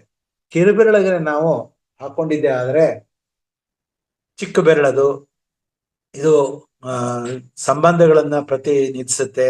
ಕಿರುಬೆರಳು ಅಂತಃಪ್ರಜ್ಞೆ, ಬುದ್ಧಿವಂತಿಕೆ, ಮನವೊಲಿಸುವಂತ ಸೂಚಿಸುತ್ತೆ. ಇದು ವೈವಾಹಿಕ ಇದನ್ನ ಧರಿಸಿದಾಗ ವೈವಾಹಿಕವಾಗಿ ಸಂಬಂಧನ ಮಧುರವಾಗಿಸುತ್ತೆ. ಇದಕ್ಕೆ ಮುತ್ತು, ಪಚ್ಚೆ, ಆಂಬರ್, ಸಿಟ್ರಿನ್ ಅಂದ್ರೆ ಹಳದಿ ಬಣ್ಣ, ಮೂನ್ ಸ್ಟೋನ್ ಅನ್ನುವಂತಹ ಕಲ್ಲುಗಳನ್ನ ಕಿರುಬೆರಳಿಗೆ ಧರಿಸಿದ್ರೆ ಒಳ್ಳೇದಾಗತ್ತೆ ಅಂತ ಹೇಳ್ತಾರೆ. ಈ ತರ ನಾವು ಈ 5 ಏನು ಇದಿದೆ ಬೆರಳುಗಳಿದೆ, 5 ಬೆರಳುಗಳಿಗೆ ಯಾವ ಒಂದು ಲೋಹ ಬಳಸ್ಬೇಕು, ಯಾವ ಒಂದು ನಾವು ರತ್ನನ ಧರಿಸ್ಕೊಳ್ಬೇಕು ಅನ್ನೋ ವಿಚಾರ ನಾನು ಸಂಕ್ಷಿಪ್ತವಾಗಿ ಹೇಳಿದ್ದೀನಿ. ಇದ್ರ ಬಗ್ಗೆ ಹೆಚ್ಚಿನ ವಿಚಾರನ ತಿಳ್ಕೊಬೇಕು ಅಂದ್ರೆ ಕ್ರಿಸ್ಟಲ್ ಹೀಲಿಂಗ್ ಅನ್ನುವಂತಹ ಒಂದು ಕಾರ್ಯಕ್ರಮದೊಳಗಡೆ ನೀವು ತೊಡಗಿಸ್ಕೊಂಡಿದ್ದೆ ಆದ್ರೆ ರೈಕಿ ಕಲಿಯುವಾಗ ನಾವು ಇದನ್ನ ನಿಮಗೆ ವಿವರವಾಗಿ ದಿನಗಟ್ಲೆ ನಾವು ಇದನ್ನ ತಿಳಿಸ್ಬೋದು. ಅದಕ್ಕೆ ಬೇಕಾಗಿರುವಂತಹ ಪೂರಕವಾದಂತಹ ಒಂದು ರೆಫರೆನ್ಸ್ ಮೆಟೀರಿಯಲ್ ಇದೆಲ್ಲಾನು ಸಿಗುತ್ತೆ. ಇಷ್ಟು ಹೇಳ್ತಾ ನನಗೆ ಸಂಪ್ರದಾಯದಲ್ಲಿ ವೈಜ್ಞಾನಿಕತೆ ಅನ್ನುವಂತಹ ಒಂದು ಕಾರ್ಯಕ್ರಮ ನಡೆಸೋದಕ್ಕೆ ನನಗೆ ಅವಕಾಶ ಮಾಡಿಕೊಟ್ಟಂತಹ ಅವತಾರ ಫೌಂಡೇಶನ್ಗೆ ನನ್ನ ಹೃದಯಪೂರ್ವಕ ಧನ್ಯವಾದಗಳು ಧನ್ಯವಾದಗಳು ಧನ್ಯವಾದಗಳು. ನನಗೆ ಇದಕ್ಕೆ ಪೂರಕವಾಗಿ ಸಹಕಾರ ಕೊಟ್ಟಂತ ನನ್ನ ಮಿತ್ರರಾದಂತಹ ನಮ್ಮ ಸ್ನೇಹಿತರು ಆದಂತಹ ಇವರಿಗೆ ತುಂಬಾ ತುಂಬಾ ಧನ್ಯವಾದಗಳನ್ನ ಹೃದಯ ಪೂರ್ವಕವಾಗಿ ತಿಳಿಸ್ತಾ ಇದ್ದೀನಿ. ನೀವು ಕೂಡ ಇಷ್ಟೊತ್ತು ಇದೆಲ್ಲ 3 ದಿವಸದಿಂದ ಪಾಪ ಎಲ್ಲ ಕೇಳ್ಕೊಂಡಿದ್ದೀರಾ. ಇದರಿಂದ ಏನಾದ್ರು ನಿಮಗೆ ಲಾಭ ಆಗುತ್ತೆ ಅಂತ ಅನ್ಕೊಂಡಿದ್ದೀನಿ. ಒಳ್ಳೇದಾಗ್ಲಿ ನಿಮ್ಗೆಲ್ಲ ಅಂತ ಹೇಳ್ತಾ ನನ್ನ ಮಾತುಗಳನ್ನ ಮುಕ್ತಾಯ ಮಾಡ್ತಾ ಇದ್ದೇನೆ. Thank you. Thank you sir. ಹೃತ್ಪೂರ್ವಕ ಧನ್ಯವಾದಗಳು, ಕೃತಜ್ಞತೆಗಳು ಮತ್ತೊಂದು ಸರಿ ತಮಗೆ. ಯಾಕಂದ್ರೆ ಸತತವಾಗಿ ನಿರಂತರವಾಗಿ 3 ದಿನ ಕಾಲ ಹಲವಾರು ಈ ಸಂಪ್ರದಾಯಗಳು ವೈಜ್ಞಾನಿಕವಾಗಿ ತಿಳಿಸ್ಕೊಟ್ಟಿದ್ರಿ. ನಿಜವಾದ ಇವೆಲ್ಲ ವಿಷಯಗಳು ತಿಳ್ಕೋಬೇಕು. ಈಗಾಗಲೇ ನಾವು ಸಂಪ್ರದಾಯಗಳಿಂದ ತುಂಬಾ ದೂರ ಹೋಗಿದ್ವಿ ಅಂತ ಹೇಳ್ಬೋದು. ಯಾಕಂದ್ರೆ ಈಗ ನೋಡ್ತಾ ಇದ್ವಿ, ಸಿಟಿಯಲ್ಲಿ ನೋಡ್ತಾ ಇದ್ರೆ ಒಂಥರ ವಿಚಿತ್ರ. ಯಾವುದೇ ಮೂಗಿಕೆ ಯಾವುದೂ ಇಲ್ಲ, ಮತ್ತೆ ಕಾಲು ಉಂಗುರ ಇಲ್ಲ, ಯಾವುದೂ ಇಲ್ಲ, ಎಲ್ಲ ಹೊಟ್ಟೋಗಿದೆ. ಅಂದ್ರೆ ಈಗ ಏನಾಗಿದೆ ಅಂದ್ರೆ ಪಾಶ್ಚಾತ್ಯ ದೇಶ, ನಾನು ಈಗಾಗಲೇ ಹೇಳ್ತಾ ಇದ್ದೆ, ಇಂಡಿಯನ್ ಬಾಡಿ ಫಾರಿನ್ ಮೈಂಡ್ ಅಂತ. ನಾವೆಲ್ಲ ಆ ರೀತಿಯಲ್ಲಿ ತಯಾರಾಗ್ಬಿಟ್ಟಿದ್ವಿ. ಅಂದ್ರೆ ಬಾಡಿ ಇಂಡಿಯನ್ದೇ, ಇಲ್ಲಿ ತಯಾರಾಗಿರ್ತದೆ ಈ ಭೂಮಿ ಮೇಲೆ, ಈ ಪಾಂಚಭೌತಿಕ ದೇಹ. ಆದ್ರೆ ಮೈಂಡ್ ಮಾತ್ರ ಪಾಶ್ಚಾತ್ಯ, ಆ ಥರ ಆಗ್ಬಿಟ್ಟಿದೆ ಪೂರ್ತಿ. ಅವ್ರು ಏನೇನು ಹೇಳ್ಕೊಡ್ತಾ ಇದಾರೋ ವಿದ್ಯಾನ ವೈದ್ಯ ವಿಧಾನ ಎಲ್ಲ ಅವ್ರದ್ದಾಗಿದೆ, ನಮ್ದೇನಿಲ್ಲ. ಆ ರೀತಿಯಲ್ಲಿ ಅಂತ ಈ ಸಮಯದಲ್ಲಿ ನೀವು ತಿಳಿಸ್ಕೊಟ್ರಂತ ಈ ಜ್ಞಾನ ನಮ್ಮ ಮಿತ್ರರೆಲ್ಲ ಸದಸ್ಯರೆಲ್ಲ ತಿಳ್ಕೊಂಡ್ರೆ, ಅವ್ರು ಅಳವಡಿಸ್ಕೊಟ್ರೆ ಅಟ್ಲೀಸ್ಟ್ ಸ್ವಲ್ಪ ಬದಲಾವಣೆ ಅಂತೂ ನೋಡ್ಬೋದು. ಅವರಿಂದ ಇನ್ನೊಬ್ರಿಗೆ ಪ್ರಚಾರ ಆಗ್ತದೆ ಇವೆಲ್ಲ ವಿಷಯಗಳು. ಯಾಕಂದ್ರೆ ನೀವು ವೈಜ್ಞಾನಿಕವಾಗಿ ಎಕ್ಸ್ಪ್ಲೇನ್ ಮಾಡೋದು ತುಂಬಾ ಇಂಪಾರ್ಟೆಂಟ್ ಆಗಿದೆ. ನಾರ್ಮಲ್ ಆಗಿ ಮನೇಲಿ ಹೇಳ್ತಾ ಇರ್ತಾರೆ, ಇದು ಮಾಡ್ಕೋ ಅದು ಮಾಡ್ಕೋ ಅಂತಾರೆ, ಯಾರು ಕೇಳಲ್ಲ. ಯಾಕಂದ್ರೆ ಯಾಕೆ ಏನು ಮಾಡಿದ್ರೆ ಏನು ಪ್ರಯೋಜನ, ಆ ರೀತಿಯಲ್ಲಿ ಮಾಡಿದ್ರೆ ಏನಾದ್ರು ಬರ್ತದ ಅಂತ ಅವ್ರಿಗೆ. ಪ್ರತಿಯೊಬ್ಬರಿಗೆ ಏನಂದ್ರೆ ಇತ್ತೀಚಿನ ಕಾಲದಲ್ಲಿ ಏನು ಮಾಡಿದ್ರೆ ಏನು ಲಾಭ, ಇದು ಮಾಡಿದ್ರೆ ಏನು ಲಾಭ, ಅದು ಮಾಡಿದ್ರೆ ಏನು ಲಾಭ, ತಿಳ್ಕೊಬೇಕು ಅವರು. ಆ ಲಾಭ ಅನ್ನೋದು ವೈಜ್ಞಾನಿಕವಾಗಿ ನೀವು ಎಕ್ಸ್ಪ್ಲೇನ್ ಮಾಡಿದ ಮೇಲೆ ಅವ್ರು ಖಂಡಿತ ಅವ್ರು ಒಪ್ಕೋಬೇಕು. ಆ ರೀತಿಯಲ್ಲಿ ಸುಮಾರು ಬದಲಾವಣೆ ಬರುವಂಥ ಅವಕಾಶ ಇದೆ ಅಂತ ನನಗೂ ನಂಬಿಕೆ ಇದೆ. ಇದಕ್ಕೂ ತಮಗೆ ಮತ್ತೊಂದು ಸರಿ ಹೃತ್ಪೂರ್ವಕ ಕೃತಜ್ಞತೆ ತಿಳಿಸ್ತಾ ಇದ್ದೀನಿ. Thank you. ನಮಸ್ಕಾರ. Right sir. ಮಿತ್ರರೇ, ಈಗ ನಿಮ್ಮ ಪ್ರಶ್ನೆಗಳು, ಅನಿಸಿಕೆ ದಯವಿಟ್ಟು ಹ್ಯಾಂಡ್ ರೈಸ್ ಮಾಡ್ತಾ ಹೋಗಿ. ಬೇಗ ನಿಮ್ಗೆ ಏನೇ ಪ್ರಶ್ನೆಗಳಿದ್ರೆ ಕೇಳ್ಕೊಳ್ಳಿ, ಇಲ್ಲ ಅನುಭವನು ಹಂಚ್ಕೊಳ್ಳಿ. ತೇಜ ಮೇಡಮ್.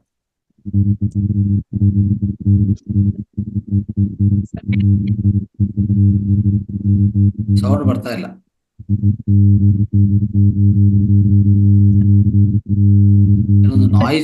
ನಾಯ್ಸ್ ಬರ್ತಾ ಇದೆ, ಸೌಂಡ್ ಬರ್ತಾ ಇಲ್ಲ. ನಿನ್ನೆನೂ ಹಾಗೆ ಆಗಿದೆ ಅದು.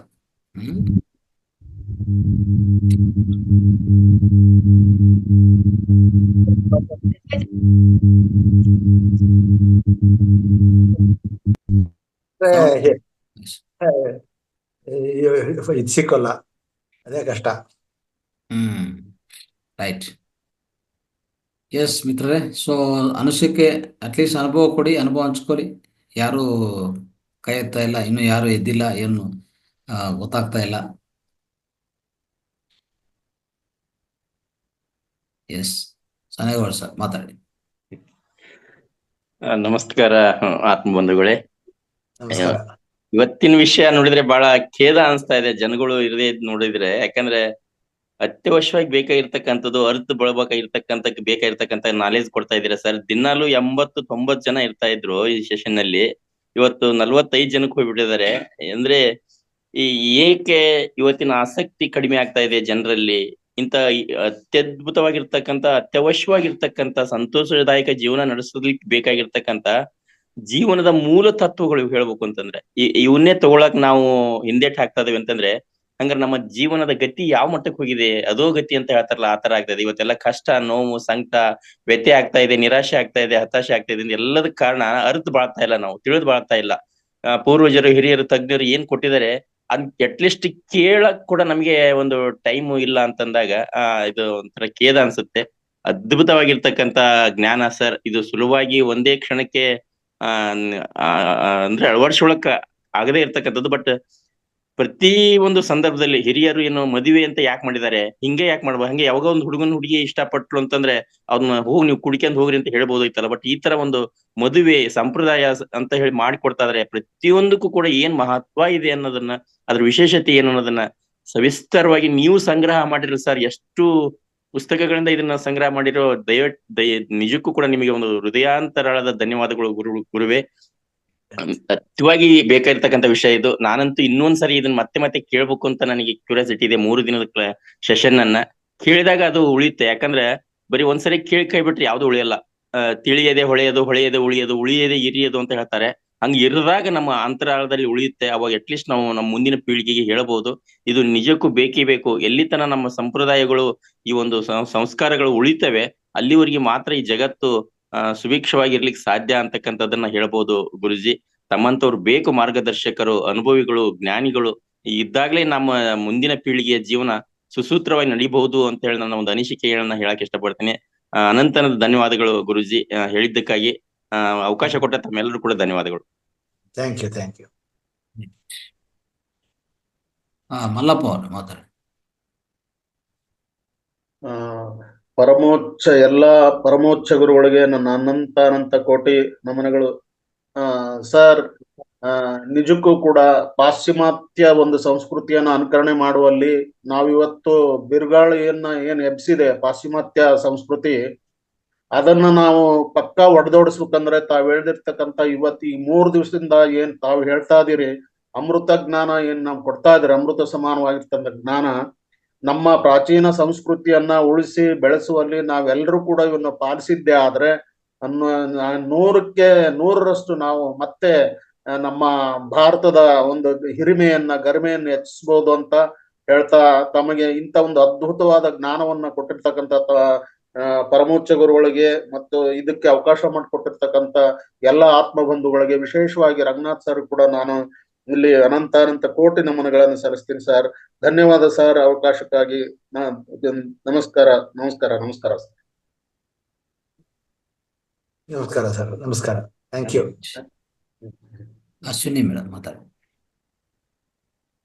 ನಮಸ್ತೆ ಸರ್. ನಮಸ್ತೆ ಗುರುಜಿ. ನಮಸ್ತೆ ಆಲ್ ಮಾಸ್ಟರ್ಸ್. ನಮಸ್ಕಾರ. ನಿಜಕ್ಕೂ ಕೂಡ ಎಷ್ಟು ಖುಷಿ ಆಗ್ತಿದೆ ಸರ್. ಹೇಳೋದಕ್ಕೆ ಪದಗಳು ಇಲ್ಲ, ಏನು ಇಲ್ಲ. ಒಂದ್ ಕವನನೇ ನಾನು ಮಾಡ್ಬಿಡ್ತೀನಿ. ನನ್ ಖುಷಿ ಆಗುತ್ತೆ ಅನ್ನೋದಾದ್ರೆ ಒಂದ್ ಕವನದಲ್ಲೇ ನಾನು ಹೇಳಕ್ ಇಷ್ಟಪಡ್ತೀನಿ. ಕೃಷ್ಣಮೂರ್ತಿ ಮನೋರಮ ಅಂದರೆ ಸಾಕ್ಷಾತ್ ಶಿವ ಪಾರ್ವತಿ ಅಂತೆ ಕಂತೆಗಳಿಗೆ ತೆರೆ ಎಳೆದು ಜ್ಞಾನ ಕೊಡುವ ಸಾಗರ ಇವರಿಬ್ಬರು ಅಂತ ಹೇಳ್ತಾ, ಎಷ್ಟೊಂದು ನಮ್ಮ ಸಂಪ್ರದಾಯಗಳಲ್ಲಿ ನಮ್ಮ ಜೀವನ ತಳುಕು ಹಾಕೊಂಡಿರುತ್ತೆ. ಒಂದೊಂದನ್ನು ಕೂಡ, ಒಂದು ಬಾಳೆ ಎಲೆ ಆಗಿರ್ಬೋದು, ಕಾಲುಂಗುರ, ತಾಮ್ರದ್ದು, ಪ್ರತಿಯೊಂದು ನಮ್ಮ ಜೀವನದಲ್ಲಿ ಭಾರತೀಯ ಪರಂಪರೆಯಲ್ಲಿ ಬರುವಂತಹ ಎಲ್ಲಾ ವಿಚಾರಗಳನ್ನ ತೆಗೆದುಕೊಂಡು ಎಳೆ ಎಳೆಯಾಗಿ ನಮ್ಗೆ ತಿಳಿಸ್ಕೊಟ್ಟಿದ್ದೀರಾ. ಇದಕ್ಕಿಂತಲೂ ನಮ್ಗೆ ಜ್ಞಾನ ಬೇಕೆ? ಇದಕ್ಕಿಂತಲೂ ಒಂದು ವೇದಿಕೆ ಬೇಕೆ? ಇದಕ್ಕಿಂತಲೂ ಒಂದು ಅದೃಷ್ಟ ಬೇಕೆ?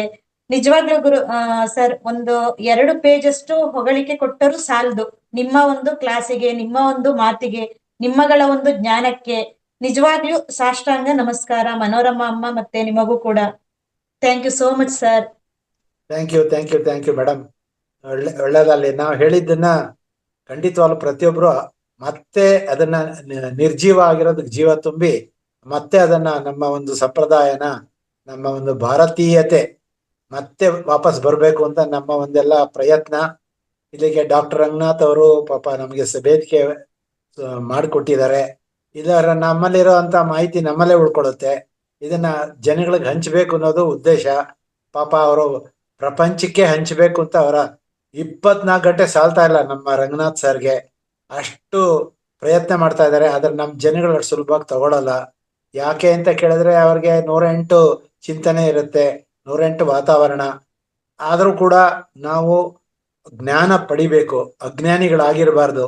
ಅಜ್ಞಾನದಿಂದ ಜ್ಞಾನದ ಕಡೆಗೆ ನಾವು ಮುಂದುವರಿಬೇಕು ಅನ್ನೋದೇ ಈ ಒಂದು ವೇದಿಕೆಯ ಒಂದು ಲಾಭ, ಒಂದು ಇದು ಪ್ರಯತ್ನ ಅಂತ ನಾನು ಹೇಳ್ತಾ ನಿಮ್ಮ ಒಂದು ನಿಮ್ಮ ಒಂದು ಕವನಕ್ಕೆ ನನ್ನ ಧನ್ಯವಾದಗಳನ್ನು ಅರ್ಪಿಸ್ತಾ ಇದ್ದೀನಿ. Thank you sir, thank you. ಇದರ ಜೊತೆಗೆ ಒಬ್ಬ ವ್ಯಕ್ತಿ ಹಾಗೆ ಒಂದು ಪುಸ್ತಕ ಅನ್ನೋದು ಸುಲಭವಾಗಿ ಯಾರಿಗೂ ಅರ್ಥ ಆಗಲ್ವಂತೆ. ಹಾಗೆ ನಮ್ಮ ಗುರುಗಳು ಸಹ ಅವ್ರೇನು ಅಂತ ಅರ್ಥ ಮಾಡ್ಕೊಳ್ಳೋದಿಕ್ಕೆ ತುಂಬಾ ದಿನ ಬೇಕು ಅಂತ ಏನಿಲ್ಲ. ಈಗ ಅವರು ಪಡ್ತಾ ಇರುವಂತಹ ಒಂದು ಶ್ರಮ, ಅವರ ಸಾಧನೆ, ಸಂಕಲ್ಪಗಳೆಲ್ಲವೂ ಎಷ್ಟು ಗಗನ ಎತ್ತರಕ್ಕಿವೆ ಅಂತ ಅಂದ್ರೆ ನಿಜವಾಗ್ಲೂ ಒಂದು ಸೋಜಿಗ ಸರ್. ನಮ್ಮ ಗುರುಗಳು ಕೊಡ್ತಾ ಇರುವಂತ ಕ್ಲಾಸ್ಗಳು, ಪ್ರತಿ ಜ್ಞಾನನೂ ಕೂಡ ಎಲ್ಲೂ ಸಿಗೋದಿಲ್ಲ. ಈ ಒಂದು ಸಂಕಲ್ಪ ನಮ್ಮೆಲ್ರಿಗೂ ಒಂದು ಲೋಕೋದ್ಧಾರ ಆಗ್ಲಿ ಅಂತಹ ಒಂದು ಸಂಕಲ್ಪ ಅವ್ರು ತೊಟ್ಟಿರೋದು ನಿಜಕ್ಕೂ ಕೂಡ ಪದ ಇಲ್ಲ ಅದಕ್ಕೆ. Thank you sir, thank you ಮತ್ತೊಮ್ಮೆ ನಿಮ್ಗೆ. ಥ್ಯಾಂಕ್ ಯು ಮೇಡಮ್, ನಮಸ್ಕಾರ. ಸರ್, ಇದು ಈ ಫೈಲನ್ನು ನಾವು ಕಳಿಸ್ಬೋದಾ ಸರ್? ಅದು ಪ್ರೆಸೆಂಟೇಶನ್ ಕಳಿಸ್ಬೋದಾ ಗ್ರೂಪ್ಗೆ? ಆ ಖಂಡಿತ ಕಳಿಸ್ಬೋದು, ಖಂಡಿತ, Okay. ಡೆಫಿನೆಟ್ಲಿ. ಅದೇ ಯಾಕಂದ್ರೆ ಒಂದೇ ಕಡೆ ಇರ್ತದಲ್ಲ ಎಲ್ಲ ಏನೇನು ಅಂತ ಅಂಶಗಳು ಎಲ್ಲರೂ ನೋಡಿ ಅದು ಮತ್ತೆ ಒಂದ್ಸರಿ ಮರಣ ಮಾಡ್ಕೊಳ್ಳೋಂಥ ಅವಕಾಶ ಸಿಗತ್ತೆ. ಖಂಡಿತ, ಖಂಡಿತವಾಗ್ಲು ಇದನ್ನ ಹಿಂದೆ ಹ್ಮ್. ಎಲ್ಲಾನು ತರಂಗ ಅಂತ ಅನ್ನೋಂತ ಇದು ಬರುತ್ತಲ್ಲ, ಒಂದು ಮಾಸಪತ್ರಿಕೆ, ಅದ್ರೊಳಗೆಲ್ಲ ಬರ್ತಾ ಇತ್ತು ಹಿಂದೆ. ಇಂಥದ್ದೆಲ್ಲಾನು ಈಗ ಓದೋದ್ ಬಿಟ್ಬಿಟ್ಟಿದೀವಿ ನಾವು. ಓದೋ ಅಭ್ಯಾಸ ಈ ಮೊಬೈಲ್ ಬಂದ್ಮೇಲೆ ಯಾರು ಇದನ್ನೆಲ್ಲ ಓದಲ್ಲ. ಸೊ ಅದ್ರೊಳಗಡೆ ಮಾಸಪತ್ರಿಕೆ ಬಂದ್ರೆ ನಾವು ತರಂಗ ಬಂದ ತಕ್ಷಣ ನಾನು ಓದ್ತಾ ಇದ್ದಿದ್ದೆ ಇಂಥ ವಿಚಾರ. ಸೊ ಅಂಥದ್ದೆಲ್ಲಾನು ತುಷಾರ, ಮಲ್ಲಿಗೆ, ಇಂಥದ್ದೆಲ್ಲ ಅದ್ಭುತವಾದಂತಹ ಮಾಸಪತ್ರಿಕೆಗಳು ಬರ್ತಾ ಇತ್ತು. ಅವುಗಳನ್ನೆಲ್ಲ ಓದೋ ಅಂತ ಹವ್ಯಾಸ ಬಿಟ್ಬಿಟ್ಟಿದೀವಿ ನಾವು.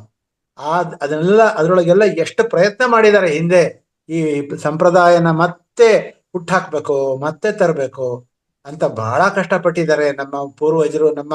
ನಮ್ಮ ಒಂದು ನಾನೇ ನೋಡ್ದಂಗೆ ಒಂದು 100 ಇದು ಬಂದಿದೆ ಇದ್ರ ಬಗ್ಗೆ, ಪತ್ರಿಕೆಗಳಲ್ಲಿ ಬಂದಿದೆ. ಪರ್ಟಿಕ್ಯುಲರ್ಲಿ ವಿಜಯ ಕರ್ನಾಟಕ ಇದ್ರೊಳಗೆಲ್ಲ ವಾರ ಪತ್ರಿಕೆಗಳಲ್ಲಿ ಬರುತ್ತೆ. ನಿಜವಾಗ್ಲೂ ಓದೋಲ್ಲ, ಅದನ್ನ ಸುಮ್ನೆ ನೋಡ್ ಬಿಸಾಕ್ತಾರೆ. ಸಿದ್ದರಾಮಯ್ಯ ಏನ್ ಮಾಡಿದ್ರು, ಇನ್ನೊಬ್ರು ಏನ್ ಮಾಡಿದ್ರು ಅಂತ ನೋಡ್ತಾ ಕೂತ್ಕೋತಾರೆ. ಇದೆಲ್ಲ ನಮಗ್ ಬೇಕಾಗಿರೋದು. ಅದಕ್ಕಿಂತ ಹೆಚ್ಚಾಗಿ ನಾವ್ ಹೆಂಗ್ ಬೆಳಿಬೇಕು, ನಾನ್ ಯಾತಕ್ ಬಂದಿದ್ದೀನಿ, ನಾನು ಯಾಕೆ ಹುಟ್ಟಿದ್ದೀನಿ, ನನ್ನ ಹುಟ್ಟಿನ ಉದ್ದೇಶ ಏನು, ಪರ್ಪಸ್ ಆಫ್ ಲೈಫ್ ಏನು, ನನ್ನ ಆತ್ಮನ ಹೇಗೆ ಮುಂದಕ್ಕೆ ತಗೊಂಡೋಗ್ಬೇಕು, ಇದು ಬಿಟ್ಬಿಟ್ಟಿದೆ ಬರೀ ಅಲ್ಲ ಅಲ್ಲಿ ಸೈಟ್ ಸಿಗುತ್ತಂತೆ, ಇಲ್ಲಿ ಮನೆ ಕಟ್ಟಿದಾರಂತೆ, ಇಂಥ ಕಾರ್ ಒಳ್ಳೇದು ಅಂತ ಇದನ್ನ ಮಾಡ್ತಾ ಕೂತ್ಕೊಳ್ಳೋದ್ರೊಳಗೆ ಅರ್ಥನೇ ಇಲ್ಲ. ಚಿನ್ನದ ಬೆಲೆ ಜಾಸ್ತಿ ಆಗಿದೆ, ಕಡಿಮೆ ಆಗಿದೆ, ಇದೆಲ್ಲ ಅಲ್ವೇ ಅಲ್ಲ. ಖಂಡಿತವಲ್ಲ ವಿ ಹ್ಯಾವ್ ಟು ಗ್ರೋ ಇದು ಸೋಲ್ ರೂಪದೊಳಗಡೆ ನಮ್ಮ ಆತ್ಮಸ್ಥಿತಿಲಿ ಬೆಳಿಬೇಕು ಅನ್ನೋದು ನೀವೇನ್ ಪ್ರಯತ್ನ ಮಾಡ್ತಾ ಇದ್ದೀರಿ, ಅದರ ಮೂಲ ಉದ್ದೇಶ ಅದು ಅಂತ ನನಗನ್ಸುತ್ತೆ. ಖಂಡಿತವಾಗ್ಲೂ ಅದರ ಒಂದು ಲಾಭ ಪಡಿಬೇಕು ಪ್ರತಿಯೊಬ್ರು ಅಂತ ನಾನು ಎಲ್ಲ ಧ್ಯಾನಿಗಳಿಗೆ ನಾನು ಹೃದಯಪೂರ್ವಕವಾಗಿ ಮತ್ತೆ ವಿನಂತಿ ಮಾಡ್ಕೋತೀನಿ. Thank you sir, thank you so much sir. ಇನ್ನೊಂದು ಮುಂದಿನ ಸೆಷನ್ ಅಲ್ಲಿ ಏನಾದರೂ ಇನ್ನೂ ಇದೆಯಾ ಬಾಕಿ? ಇದು ಕವರ್ ಮಾಡ್ಬೋದಾ ಇನ್ನು ಸಂಪ್ರದಾಯ ಪದ್ಧತಿಗಳು? ಸಂಪ್ರದಾಯದ ಬಗ್ಗೆ ಮತ್ತೆ ಮಾಡ್ತೀನಿ ಅಂದ್ರೆ ಮತ್ತೆ 3 ದಿವಸದ ಕಾರ್ಯಕ್ರಮ ಇಟ್ಕೊಳ್ಬಹುದು. ಅದಕ್ಕೆ ನನ್ಗೊಂದು ತಿಂಗಳು ಟೈಮ್ ಕೊಡಿ. ಯಾಕೆ ಅಂತಂದ್ರೆ ನೆಕ್ಸ್ಟ್ ಮಂತ್ ಅಂದ್ರೆ ನಾನು ಇನ್ನೊಂದ್ ಸತಿ ಮಾಡೋಣ. ಮುಂದಿನ ತಿಂಗಳೊಳಗೆ ಯಾವಾರು ಜನವರಿ ಒಳಗೆ ಮಾಡೋಣ, ಖಂಡಿತವಾಗ್ಲೂ ಮತ್ತೆ ಮಾಡೋಣ. ಜನವರಿಯಲ್ಲಿ ಇದ್ರ ಜೊತೆಗೆ ಸಂಪ್ರದಾಯಗಳ ಜೊತೆಗೆ ಇನ್ನೊಂದು ನಾನು ನಿಮ್ಗೆ ಹೇಳಿದ್ದೆ, ನಮ್ಮ ಒಂದು ಲೈಫ್ ಸ್ಟೈಲ್, ನಮ್ಮ ಜೀವನ ಶೈಲಿ ಬದಲು ಮಾಡ್ಕೋಬೇಕು. ನಮ್ಮ ಜೀವನ ಶೈಲಿ ಬದಲು ಮಾಡ್ಕೊಳ್ಳೋದು ಜೀವನ ಶೈಲಿ ಅಂತಾನೆ ಒಂದು ಕಾರ್ಯಕ್ರಮ ಮಾಡೋಣ. ಖಂಡಿತವಾಗ್ಲೂ ನಮ್ಮ ಜೀವನ ಶೈಲಿ ಬದಲು ಮಾಡ್ಕೊಂಡ್ರೆ ನಾವು ಹೇಗೆ ನಮ್ಮ ಒಂದು ಅಭಿವೃದ್ಧಿ ಮಾಡ್ಕೋಬಹುದು, ಆಧ್ಯಾತ್ಮಿಕವಾಗಿ ಬೆಳಿಬಹುದು, ನಮ್ಮ ಆಹಾರ ಪದಾರ್ಥಗಳನ್ನ ಯಾವ ತರ ಬದಲು ಮಾಡ್ಕೋಬಹುದು, ನಮ್ಮ ಮನೇನ್ ಹೇಗೆ ಇಟ್ಕೋಬಹುದು, ಓರಣವಾಗಿ ಇಟ್ಕೋಬಹುದು, ನಮ್ಮ ಮಕ್ಕಳನ್ನ ಯಾವ ತರ ದಾರಿಗೆ ತಗೊಂಡೋಗ್ಬೋದು, ನಮ್ಮ ಭಾರತದಲ್ಲಿ ಇರುವಂತಹ ಒಂದು ದುಷ್ಟ ವಿಚಾರಗಳನ್ನು ಬಿಡ್ಬೋದು, ಮತ್ತೆ ನಾವು ರಾಮರಾಜ್ಯನ ಕಟ್ಟಬಹುದು ಅನ್ನೋದನ್ನ ಈ ಒಂದು ನ್ಯೂನತೆಗಳನ್ನ ನಾವು ಬಿಡುಗಡೆ ಮಾಡೋದಕ್ಕೆ ಈ ಒಂದು ಸಂಪ್ರದಾಯ ಜೊತೆಗೆ ಈ ಲೈಫ್ ಸ್ಟೈಲ್ ಕೂಡ ತುಂಬಾ ತುಂಬಾ ಇಂಪಾರ್ಟೆಂಟ್. ಅದ್ರ ಬಗ್ಗೆ ಒಂದು ಕಾರ್ಯಕ್ರಮ ಲೈಫ್ ಸ್ಟೈಲ್ ಅನ್ನೋದು ಒಂದು ಸೆಷನ್ ಒಂದು ದಿವಸ ಸಾಕಾಗತ್ತಾ ಇಲ್ಲ? ಖಂಡಿತ ಆಗಲ್ಲ, ಖಂಡಿತ. ಲೈಫ್ ಅಂತಂದ್ರೆ ಎಷ್ಟು ದೊಡ್ಡದು ಅಂತ ನಿಮ್ಗೆ ಗೊತ್ತಿದೆ. ಹೌದು, ಮಿನಿಮಮ್ ಅಂದ್ರೆ 3 days ಬೇಕು ಸರ್. ಇವೆಲ್ಲ ತುಂಬಾ ದೊಡ್ಡ ವಿಚಾರ. ಓಕೆ, ಈಗ ನೋಡಿ, ನಾನು ಸಂಪ್ರದಾಯದಲ್ಲಿ ವೈಜ್ಞಾನಿಕತೆನ ಒಂದು 25 ವಿಚಾರಗಳನ್ನು ಮಾತ್ರ ಹೇಳಿದೆ. 100 ಇದೆ, ಇದು 100 ಇದೆ. ನೀವೇ ಯೋಚನೆ ಮಾಡಿ, ನಾವು ಯಾವ್ಯಾವ ಸಂಪ್ರದಾಯನ ಅನುಸರಣೆ ಮಾಡಿ. ಈಗ ಶೇವಿಂಗ್ ಮಾಡ್ಕೊಂಡ್ಮೇಲೆ ಸ್ನಾನ ಮಾಡ್ಬೇಕು, ಹೇರ್ ಕಟ್ ಮಾಡಿಸ್ಕೊಂಡ್ಮೇಲೆ ಬಂದ ತಕ್ಷಣ ಸ್ನಾನ ಮಾಡ್ಬೇಕು. ಅದು ಯಾತಕ್ ಮಾಡ್ತಾರೆ ಅಂದ್ರೆ ಅವನು ಬೇರೆ ಯಾವ್ದೋ ಕೀಳು ಜಾತಿ ಅವ್ನು ನನಗೆ ಮುಟ್ಟದ ಅನ್ನೋದು ಕಾರಣ ಅಲ್ಲ. ಅದ್ರೊಳಗಡೆ ಅವೈಜ್ಞಾನಿಕವಾಗಿ ನಾವು ಅದನ್ನ ಮಾಡ್ಕೊಂಡು ಬಂದಿರೋದ್ರಿಂದ 100 ಕ್ರಿಮಿಗಳು ನಮ್ಮ ದೇಹಕ್ಕೆ ಬಂದಿರುತ್ತೆ. ಆ ಕ್ರಿಮಿಗಳನ್ನ ತೊಳ್ಕೊಳ್ಳೋಕ್ಕೋಸ್ಕರ ನಾವು ಸ್ನಾನ ಮಾಡ್ಬೇಕು. ಸೊ ಈ ತರ ಇದೆಲ್ಲದನ್ನು ವೈಜ್ಞಾನಿಕತೆ ನೋಡ್ಬೇಕು. ಹಿಂದೆ ನಾವು ಏನ್ ಮಾಡ್ತೀವಿ ಅಂದ್ರೆ ನಾವು ಬೇರೆ ತರ ಚಿಂತನೆ ಮಾಡ್ತೀವಿ, ತಪ್ಪುದಾರಿಲಿ ಹೋಗ್ತೀವಿ. ಆ ತಪ್ಪುದಾರಿಯಿಂದ ಸರಿದಾರಿಗೆ ನಾವು ತರಬೇಕಾದ್ರೆ ಅದೇ ಸಂಪ್ರದಾಯ.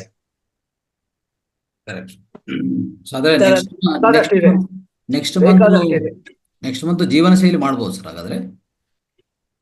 ಮಾಡ್ಬೋದು. ಅದಕ್ಕೆ ನಾನು ಪ್ರಯತ್ನ ಮಾಡ್ತೀನಿ. I need some time.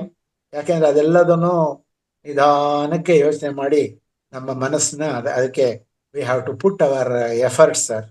ಮಾಡ್ತೀನಿ ಖಂಡಿತವಾಗ್ಲೂ. I will do that. I will definitely contribute the best of my ability. Sure sir, thank you so much. ಸರಿ sir, thank you sir. Basavaraj ಅವರೇ ಮಾತಾಡಿ. ಬಸವರಾಜ್ ಅವರು. ಸರ್ ನಮಸ್ಕಾರ. ನಮಸ್ಕಾರ ಸರ್. ನಿಮ್ಗೂ ಮನೋಮೂರ್ತಿ ಸರ್ಗ ಆಮೇಲೆ ರಂಗನಾಥ್ ಸರ್ ತಾವ್ ಹೇಳ್ದಂಗೆ ಅವ್ರು ತುಂಬಾ ಎಫರ್ಟ್ ಹಾಕಿ ತಮ್ಗೆಲ್ಲ ಅವಕಾಶ ಕೊಟ್ಟು ನಮಗ್ ಕೇಳಕ್ಕೆಲ್ಲ ಅವಕಾಶ ಕೊಟ್ಟು ಇದೊಂದ್ ದೊಡ್ಡ ಸಾಹಸ ಅನ್ಬೋದು. ಅವ್ರಿಗೆ ಫಸ್ಟ್ ಧನ್ಯವಾದಗಳು. ನೆಕ್ಸ್ಟ್ ನಿಮ್ಗೆ ಹೃತ್ಪೂರ್ವಕ ಧನ್ಯವಾದಗಳು. ಯಾಕಂದ್ರೆ ನಾವು ರಾಜರ ಕೈಯಲ್ಲಿ ಸಾಕಷ್ಟು ಉಂಗುರಗಳನ್ನು ನೋಡ್ತಾ ಇದೀವಿ ಆಸ್ಥಾನಗಳಲ್ಲಿ, ಆ ಸಂಪ್ರದಾಯದಲ್ಲಿ. ಅದಕ್ಕೆ ಅರ್ಥನೇ ಗೊತ್ತಾಗ್ತದೆ, ಯಾಕೆ ಹಾಕ್ತಾರೋ ಈ ಉಂಗುರಗಳು ಅನ್ನೋದು ಇವತ್ತಿನ ಈ ಸೆಷನ್ ಅಲ್ಲಿ ನಮಗ್ ಗೊತ್ತಾಯ್ತು. ಇನ್ನು ಕೇಳ್ಬೇಕು, ಇನ್ನು ತುಂಬಾ ಕೇಳಿ. ಯಾಕಂದ್ರೆ ಒಂದೊಂದು ಉಂಗುರಕ್ಕೂ ಒಂದೊಂದು ಬೆರಳಿಗೂ ಒಂದೊಂದು ಅರ್ಥ ಇದೆ. ಅದು ಸವಿಸ್ತರವಾಗಿ ತಾವ್ ಹೇಳ್ಕೊಟ್ರಿ. ಆಮೇಲೆ ಇನ್ನೊಂದು ತಾವ್ ಹೇಳಿದಾಗೆ ತಾಮ್ರ ನೀರ್ ಕುಡಿಯೋದು, ತಾಮ್ರ ತಟ್ಟೆಲಿ ಊಟ ಮಾಡೋದು. ತಾವ್ ಹೇಳಿದಾಗ ಸರ್ ಈಗ ಇದು ತಿರ್ಗಾ ಬರ್ತಾ ಇದೆ. ಈಗ ತಾವ್ ಹೇಳಿದಾಗ ಹೋಟೆಲ್ ನಲ್ಲಿ, ಮನೆಯಲ್ಲಿ ಆ ತಾಮ್ರ ಮತ್ತೆ ಬರ್ತಾ ಇದೆ. ಈ ಪ್ಲಾಸ್ಟಿಕ್ ಹೋಗಿ ತಾಮ್ರ ಬರ್ತಾ ಇದೆ. ಈಗ ಈ ತಾವ್ ಹೇಳೋ ಈ ರೀತಿ ಪ್ರಚಾರದಿಂದ ಇನ್ನೂ ಅನೇಕ ಜನರಿಗೆ ಈ ಮಾಹಿತಿ ಮುಟ್ಟಿದೆ ಅಂದ್ರೆ ಬಹುಶಃ ಪ್ಲಾಸ್ಟಿಕ್ ಹೋಗಿ ತಾಮ್ರನ ಪ್ರತಿಯೊಬ್ಬರ ಮನೆಯಲ್ಲೂ ಬಳಕೆ ಆಗ್ಬೇಕು. ಅದರಿಂದ ತಾವ್ ಹೇಳಿದಂತ ಸಾಕಷ್ಟು ಉಪಯೋಗಗಳು ಜನರು ಪಡ್ಕೋಬೇಕು. ಸೊ ಈ ಒಂದು ವಿಷಯ ತಿಳಿಸಲಿಕ್ಕೆ ತಮ್ಗೆ ಬಹಳಷ್ಟು ಧನ್ಯವಾದಗಳನ್ನ ಹೇಳಕ್ ಇಷ್ಟಪಡ್ತೀನಿ ಸರ್ ನಾನು. ಇದು ಹಿಸ್ಟ್ರಿ ರಿಪೀಟ್ಸ್ ಅಂತ ಪ್ರತಿಯೊಂದು ಕೂಡ ಮತ್ತೆ ಮತ್ತೆ ಪರಿವರ್ತನೆ ಯಾವಾಗಲೂ ಮತ್ತೆ ವಾಪಸ್ ಬರ್ತಾ ಇರತ್ತೆ. ಪ್ರತಿ ಒಂದು ಕೂಡ ರಿಪೀಟ್ ಆಗುತ್ತೆ. ಸೊ ಹಿಸ್ಟ್ರಿ ರಿಪೀಟ್ಸ್ ಅನ್ನುವಂತ ಒಂದು ನಾಣ್ಣುಡಿ ಇದೆ. ಅದೇ ತರಾನೇ ಮತ್ತೆ ಈ ಒಂದು ಸಂಪ್ರದಾಯನು ಮತ್ತೆ ನಾವು ವಾಪಸ್ ಬಂದೇ ಬರುತ್ತೆ. ಓಲ್ಡ್ ಈಸ್ ಗೋಲ್ಡ್ ಅಂತ ತಿರ್ಗಾ ತಗೋತೀವಿ ನಾವು ಮತ್ತೆ. Yes. Thank you sir. Uma madam. ನಮಸ್ಕಾರ ರಂಗನಾಥ್ ಗುರುಜಿ. ನಮಸ್ಕಾರ. ಇಲ್ಲಿ ನಿಜವಾಗೂ ಯಾವಾಗ್ಲೂ ನಾನು ಮನೋರಮಾ ಮೇಡಮ್ ಅವ್ರನ್ನ ನಮ್ಮ ತಾಯಿ ಅಂತಾನೆ ಕರಿತೀನಿ. ಇವತ್ತು ಶಿವಪಾರ್ವತಿಯವರಿಗೂ ಪ್ರತ್ಯಕ್ಷವಾಗಿ ತುಂಬಾ ತುಂಬಾ ವಿಷಯಗಳನ್ನ ನಾವು ತಿಳ್ಕೊಂಡಿವಿ. ನಮ್ಮ ಧಾರ್ಮಿಕ ಸಂಪ್ರದಾಯಗಳು ಮೊದಲು ಇತ್ತು, ಈಗಲೂ ಕೂಡ ಇದೆ, ಮುಂದೂ ಕೂಡ ಇದೇ ರೀತಿಯಿಂದ ಇದು ಕಂಟಿನ್ಯೂ ಆಗ್ಬೇಕು. ತಾವು ಇವತ್ತು ಇಷ್ಟು ವಿಷಯಗಳನ್ನ ಎಷ್ಟು ಹೇಳಿದ್ರಿ ಅಂದ್ರೆ ಬಹಳಷ್ಟು ಅದ್ಭುತ. ಯಜ್ಞೋಪವಿತ ಹೇಳಿದ್ರಿ, ತಾಮ್ರದ ಬಗ್ಗೆ ಹೇಳಿದ್ರಿ, ಬಾಳೆ ಎಲೆ ಊಟ ಯಾಕೆ ಮಹತ್ವ, ಅದರಲ್ಲಿ ಏನ್ ಗ್ರಹಣ, ಆಹಾರ ಬದಲಾವಣೆ, ಕಾಲುಂಗ್ರ ಮತ್ತು ಕೈ ಬಳೆ, ಉಂಗ್ರ, ಕುಂಕುಮ, ಸಿಂಧೂರ ಎಲ್ಲವನ್ನ ಸವಿಸ್ತಾರವಾಗಿ ಹೇಳಿದ್ರಿ. ಇದು ಏನಾಗಿದೆ ಅಂದ್ರೆ ಇದರಲ್ಲಿ ಸಾಂಪ್ರದಾಯಿಕ ಕೂಡ ಬಂತು, ಧಾರ್ಮಿಕ ಪದ್ಧತಿ ಕೂಡ ಬಂತು, ವೈಜ್ಞಾನಿಕತೆ ಕೂಡ ಬಂತು, ಮುದ್ರೆ ಬಂತು ಮತ್ತು ಅಕ್ಯುಪೇಶರ್ ಪಾಯಿಂಟ್ಸ್ ಗಳು ಕೂಡ ಬಂತು. ಅಂದ್ರೆ ಇದರಲ್ಲಿ ನಮ್ಮ ಸಾಂಪ್ರದಾಯಿಕ ವೈಜ್ಞಾನಿಕತೆಯಲ್ಲಿ ಎಷ್ಟು ಅದ್ಭುತವಾದಂತಹ ಸಂಗತಿಗಳು, ವಿಷಯಗಳು ಇವೆ ಅಂತ ಇಷ್ಟು ಇದೆ, ಗೊತ್ತಿದೆ. ಆದ್ರೆ ಇಷ್ಟು ವಿಚಾರಗಳು ಇವೆ ಅಂತ ಇವತ್ತು ತಾವು ಮತ್ತೆ ಮತ್ತೆ ಎಲ್ಲರಿಗೂ ಮನವರಿಕೆ ಆಗುವ ಹಾಗೆ ಕೂಲಂಕುಷವಾಗಿ ತಿಳಿಸಿದ್ರೆ ಗುರುಗಳೇ, ತಮಗೆ ಎಷ್ಟು ಧನ್ಯವಾದಗಳನ್ನು ಹೇಳಿದ್ರು ಕೂಡ ಕಡಿಮೆ. ಅಷ್ಟು ಅದ್ಭುತವಾದಂತಹ ಮಾಹಿತಿಗಳನ್ನು ಹೇಳಿದ್ರೆ ಮತ್ತೊಮ್ಮೆ ತಮಗೆ ಇವತ್ತು ನಮ್ಮ ರಂಗನಾಥ್ ಗುರುಗಳು ಹೇಳಿದ್ರು, ಮತ್ತೆ ತಮ್ಗೆ ಅವಕಾಶ ಸಿಕ್ಕಾಗ ಇಂತಹ ಸಾಂಪ್ರದಾಯಿಕ ಬಗ್ಗೆ ಹೇಳಿದ್ರು ಒಳ್ಳೇದು. ಈ ಸಂಪ್ರದಾಯಗಳು ಏನಾಗ್ತಾ ಇದೆ ಅಂದ್ರೆ ನಮ್ಮ ಭಾರತ ದೇಶದಲ್ಲಿ ಹುಟ್ಟಿಕೊಂಡು ನಮ್ಮ ಭಾರತ ದೇಶದಲ್ಲೇ ಮರೆತು ಹೋಗುವ ಪರಿಸ್ಥಿತಿ ಆಗ್ತಾ ಇದೆ. ಯಾಕಂದ್ರೆ ನಮ್ಮ ಫಾರಿನರ್ಸ್ಗಳು ಈ ಪದ್ಧತಿಯನ್ನ ಎಲ್ಲ ಅಳವಡಿಕೆ ಮಾಡ್ತಾ ಇದ್ದಾರೆ, ಪ್ರತಿಯೊಂದನ್ನ ಅಳವಡಿಕೆ ಮಾಡ್ತಾ ಇದ್ದಾರೆ. ನಮ್ಮ ದೇಶದವ್ರು ಏನ್ ಮಾಡ್ತಾ ಇದ್ದಾರೆ ಅಂದ್ರೆ ಇದು ನಮ್ಗೆ ಫ್ಯಾಷನೇಬಲ್ ಅನ್ನುವಂತ ರೀತಿಯಿಂದ ಅವರ ಸಂಸ್ಕೃತಿಯನ್ನ ನಮ್ಮ ಭಾರತ ದೇಶದವರು ಅಳವಡಿಸ್ಕೊಳ್ತಾ ಇದ್ದಾರೆ. ಆದ್ರೆ ಇದು ಎಷ್ಟರ ಮಟ್ಟಿಗೆ ಒಳ್ಳೇದು ಏನೋ ನನಗಂತೂ ಗೊತ್ತಾಗ್ತಾ ಇಲ್ಲ. ಆದ್ರೆ ನಮ್ಮ ಹಿಂದೂ ಧರ್ಮದ ಪದ್ಧತಿ ಏನಿದೆಲ್ಲ ಇದು ಮುಂದೆ ಇದೇ ರೀತಿಯಿಂದ ಎಲ್ಲರ ಮನಸ್ಸಿಗೆ ಮುಟ್ಟುವಂತೆ ತಾವು ಇವತ್ತು ಹೇಳಿದಿರ. ಎಷ್ಟು ಅದ್ಭುತವಾದಂತಹ ಸಂಗತಿ ಇದು ತಾವು ಹೇಳಿದಿರಲ್ಲ, ಅದ್ಭುತ ಅದ್ಭುತ. ಹಾಗೂ ಇದನ್ನ ನಮ್ಮ ರಂಗನಾಥ್ ಗುರುಗಳಿಗೆ ಎಷ್ಟು ವರ್ಡ್ಸ್ ಆಫ್ ಥ್ಯಾಂಕ್ಸ್ ಹೇಳಿದ್ರು ಕೂಡ ಕಡಿಮೆನೇ ಇದೆ. ಅವರು ಪ್ರತಿಯೊಂದು ತಿಂಗಳಿನಲ್ಲಿ ಎಷ್ಟೆಷ್ಟು ನಮ್ಮ ಒಳ್ಳೆಯ ಮಾದರಿ ಉಪಾಧ್ಯಾಯರನ್ನ ಕರ್ಕೊಂಡು ಬರ್ತಾ ಇದ್ದಾರೆ, ಅಷ್ಟು ವಿಷಯಗಳನ್ನ ಹೇಳ್ತಾ ಇದ್ದಾರೆ. ಎಷ್ಟು ಹೇಳ್ತಾ ಇದ್ದಾರೆ ಅಂದ್ರೂ ಕೂಡ ನಾವು ಇದನ್ನ ತಿಳ್ಕೊಳ್ಳಿಕ್ಕೆ ಬಹಳಷ್ಟು ಪ್ರಯತ್ನವನ್ನು ಪಡಬೇಕು. ಧನ್ಯವಾದ ಗುರುಗಳೇ, ಧನ್ಯವಾದ. ನಮಸ್ತೆ ನಮಸ್ತೆ ನಮಸ್ತೆ ಗುರುಗಳೇ. ನಮಸ್ಕಾರ. ಎಸ್ ಮಿತ್ರರೇ, ಇನ್ನು ಯಾರಾದ್ರೂ ಕೊನೆಯದಾಗಿ ಇನ್ನೊಬ್ರು ಬೇಕಾದ್ರೆ ಮಾತಾಡ್ಬೋದು. ಇನ್ನೊಬ್ರಿಗೆ ಅವಕಾಶ ಇದೆ. ನೀವು ಹ್ಯಾಂಡ್ ರೈಸ್ ಮಾಡಿದ್ರೆ ಇನ್ನೊಬ್ರು ನಿಮ್ಮ ಅನಿಸಿಕೆ ಕೊಡ್ಬೋದು. ಸರ್, ನನ್ಗೊಂದು ಪ್ರಶ್ನೆ ಇದೆ, ಕೇಳ್ಬೋದಾ? ಕೇಳ್ಬೋದು, ಖಂಡಿತ. ಸರ್, ಈಗ ಸಂಪ್ರದಾಯದಲ್ಲಿ ವೈಜ್ಞಾನಿಕತೆ ಅನ್ನೋದನ್ನ ತಿಳಿಸ್ಕೊಟ್ರಿ.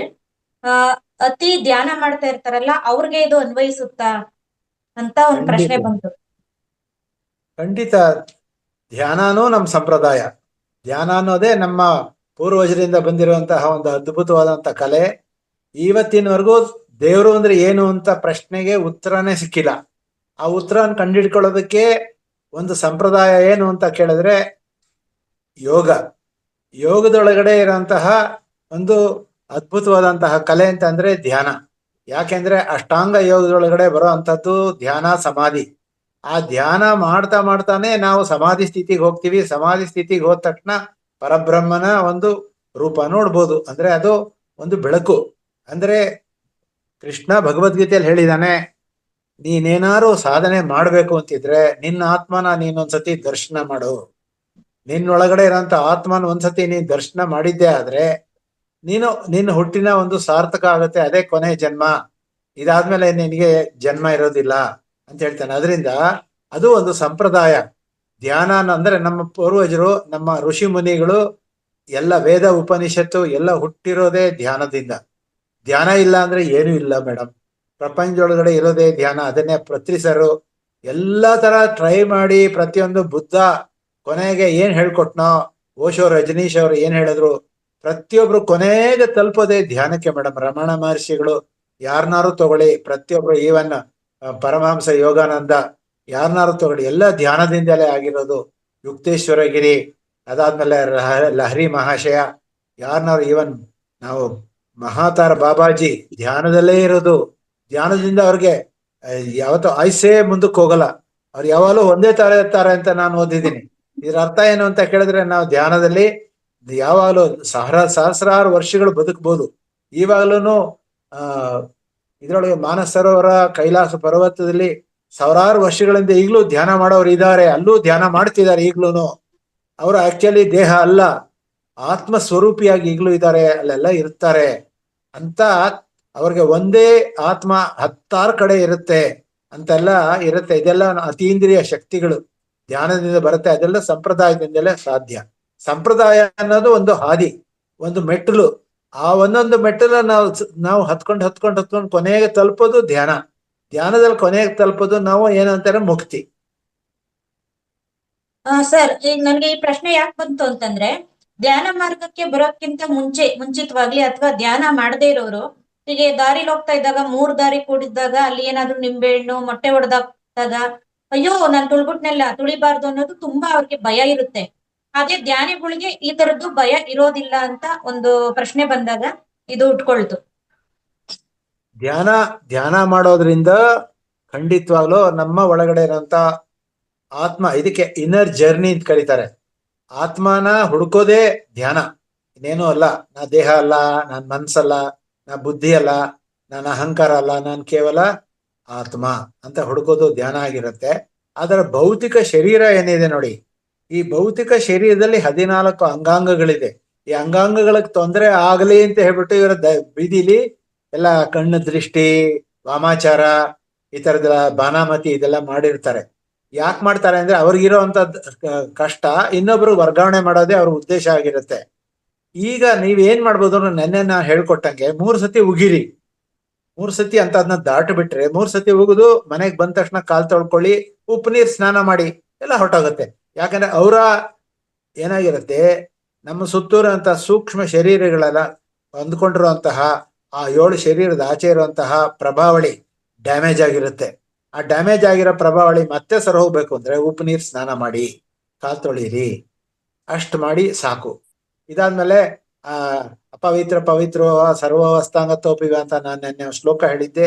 ಅದನ್ನೇ ಹೇಳ್ಕೊಂಡು ಮುಂದಿನ ಕೆಲಸ ಮಾಡಿದ್ರೆ ನಿಮಗ್ ಕಷ್ಟ ಹೋಗುತ್ತೆ. ಆದ್ರೆ ನೀವೇನಾದ್ರೂ ರೈಕಿ ಕಲ್ತಿದ್ರೆ ರೇಖಿ ಶೀಲ್ಡಿಂಗ್ ಮಾಡ್ಕೊಂಡಿದ್ರೆ, ರೇಖಿ ಒಳಗಡೆ ಒಂದು ಶೀಲ್ಡಿಂಗ್ ಅನ್ನುವಂತ ಒಂದು ವಿಧಾನ ಇದೆ. ಅದನ್ನ ನೀವು ಮಾಡ್ಕೊಂಡ್ರೆ ನಿಮ್ಗೆ ಯಾವ ತೊಂದ್ರೆ, ಯಾರು ಏನು ವಾಮಾಚಾರ ಮಾಡಕ್ಕಾಗಲ್ಲ. You will be totally protected.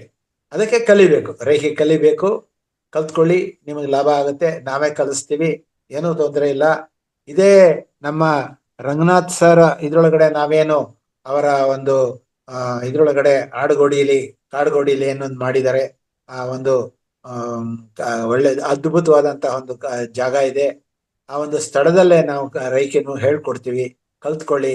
ಅದರಿಂದ ನಿಮಗೆ ಈ ಒಂದು ದೋಷಗಳನ್ನ ತಟ್ಟದಂಗೆ, ನಮ್ಮನ್ನು ಮುಟ್ಲೇಬಾರ್ದದು, ಆ ತರ ಶೀಲ್ಡ್ ಮಾಡ್ಕೋಬಹುದು. ಈವನ್ ನಮ್ ಗ್ರಹಚಾರನೂ ಕೂಡ ಕಳ್ಕೋಬೇಕು ಅಂದ್ರೆ ನಾವು ಶೀಲ್ಡ್ ಮಾಡ್ಕೊಂಡು ಹೊರಗಡೆ ಹೋದ್ರೆ ಆಕ್ಸಿಡೆಂಟ್ ಕೂಡ ಆಗೋಲ್ಲ, ನಮ್ ಪದಾರ್ಥ ಕಳ್ಕೊಳ್ಳಲ್ಲ, ನಮ್ಗೆ ಯಾರ ಜೊತೆಯಲ್ಲಿ ಜಗಳ ಆಗೋಲ್ಲ, ನಾವು ಸ್ನೇಹಿತರಾಗೇ ಇರ್ತೀವಿ. Okay sir, thank you. ಹಾ ಸರ್. ಸರ್ ಮಲ್ಲಪ್ಪ ಸರ್ ತುಂಬಾ ಖುಷಿ ಪಡ್ತಾ ಇದ್ದಾರೆ. ಮಲ್ಲಪ್ಪ ಸರ್, ನೀವು ಮಾತಾಡ್ಬೋದು ಸರ್. ಈಗ ನೀವ್ ಈ ತರದ್ದು ಏರ್ಪಾಡ್ಸ್ ಮಾಡಿದ್ರೆ, ಈ ರೇಖಿ ಅನ್ನೋದು ಬಂದ್ರೆ ನಾವು ಕೂಡ ಕಲಿಯೋದಕ್ಕೆ ಕಾತರಾಗಿದ್ದೀವಿ ಸರ್. ಆಯ್ತು, ಖಂಡಿತವಾಗ್ಲೂ ನಮ್ಮ ರಂಗನಾಥ್ ಸರ್ ಹತ್ರ ಮಾತಾಡಿ ಅದೊಂದು ಕಾರ್ಯಕ್ರಮ ನಾವು ಮಾಡೋಣ. ಖಂಡಿತವಾಗಿ ನಂಗೂ ಇಷ್ಟ ಇದೆ. ಅದನ್ನ ಮಾಡೋದಕ್ಕೆ ನೀವುಗಳು ಸಹಕಾರ ಕೊಡ್ಬೇಕು. ಜನ ಒಂದ್ 20 ಜನ ಬಂದ್ರೆ ನಾವು ಮಾಡ್ಬೋದು.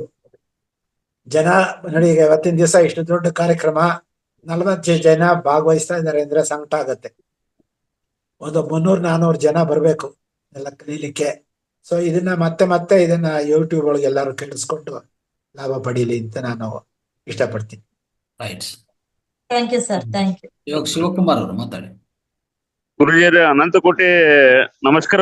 ರಂಗನಾಥ್ ಗುರುಜಿಯವರೇ ನಮಸ್ಕಾರ ಸರ್.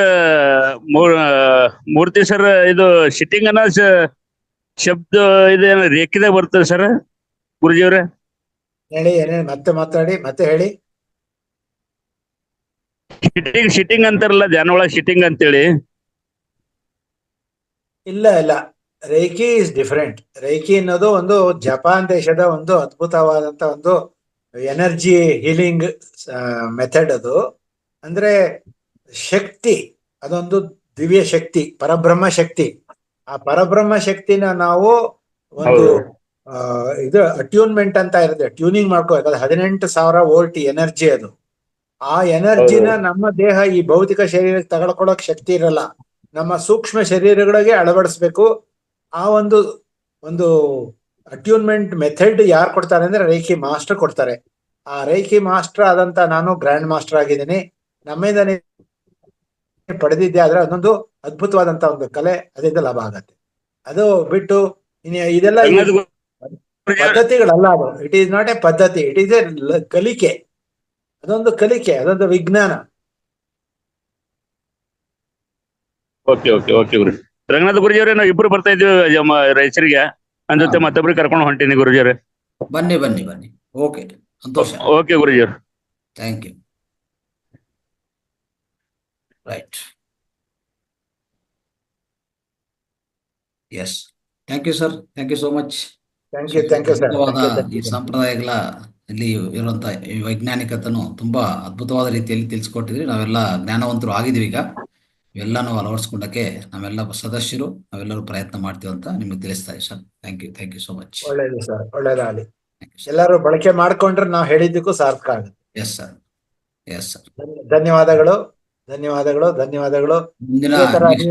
ಇದೇ ತರ ನೀವು ನಮಗೆ ಅವಕಾಶ ಮಾಡಿಕೊಡ್ತಾರೆ. ನಾವು ಇದನ್ನ ಜನಗಳಿಗೆ ನಮ್ಮ ಜ್ಞಾನವನ್ನ ಸಾಧ್ಯವಾದಷ್ಟು ಹಂಚೋಕ್ ಪ್ರಯತ್ನ ಮಾಡ್ತಿರ್ತೀವಿ. ಮುಂದಿನ ನಾನು ಮನೋರಮಾ ಮೇಡಮ್ ಇಬ್ರು ಕೂಡ ಇದಕ್ಕೆ ನಾವು ಕಂಕಣ ಕಟ್ಕೊಂಡಿದೀವಿ. ಖಂಡಿತ ನಿಮ್ ಜೊತೆ ಒಳಗೆ ನಾವು ಕೈ ಜೋಡಿಸ್ತೀವಿ. ಖಂಡಿತ ಸರ್. ಪ್ರತಿ ತಿಂಗಳು ಮೇಡಮ್ನು ನಿರಂತರವಾಗಿ 2-3 ಸೆಷನ್ಸ್ ಕೊಡ್ತಾನೆ ಇದ್ದಾರೆ. ಆ ಜ್ಞಾನವನ್ನು ತುಂಬಾ ಹೆಚ್ಚಾಗಿ ತಿಳ್ಕೊಂಡಿದ್ದಾರೆ ನಮ್ಮ ಸದಸ್ಯರು, ನಮ್ಮ ಮಿತ್ರರೆಲ್ಲ. ಸೊ ಅದ್ಭುತವಾದ ರೀತಿಯಲ್ಲಿ ಆ ಜ್ಞಾನವನ್ನು ಹೆಚ್ಚಾಗಿ ತಿಳ್ಕೊಂಡು ಅದನ್ನು ಪಾಲನೆ ಮಾಡ್ತಾ ಇದ್ದಾರೆ. ಸೊ ಮೇಡಮ್ನು ಅತ್ಯುತ್ತಮವಾದ ಜ್ಞಾನ ಹಂಚ್ತಾ ಇರ್ತಾರೆ ಪ್ರತಿ ತಿಂಗಳು ನಿರಂತರವಾಗಿ. ಅದಕ್ಕೂ ನಾವೆಲ್ಲರೂ ಕೃತಜ್ಞವಾಗಿದ್ದೀವಿ. ಮೇಡಮ್ಗೂ ಕೃತಜ್ಞತೆ ತಿಳಿಸ್ತಾ ಇದ್ದೀವಿ. ಅದೇ ರೀತಿಯಲ್ಲಿ ಮುಂದಿನ ತಿಂಗಳಲ್ಲಿ ತಮ್ಮಿಂದ ಒಂದು ಸೆಷನ್ ನಾವು ಆಫ್ಲೈನ್ ಡಿಸ್ಕಸ್ ಮಾಡಿ ಒಂದು ನಿರ್ಣಯ ಮಾಡ್ಕೊಳ್ಳೋಣ sir. Okay sir, thank you sir. ನಮಸ್ಕಾರ.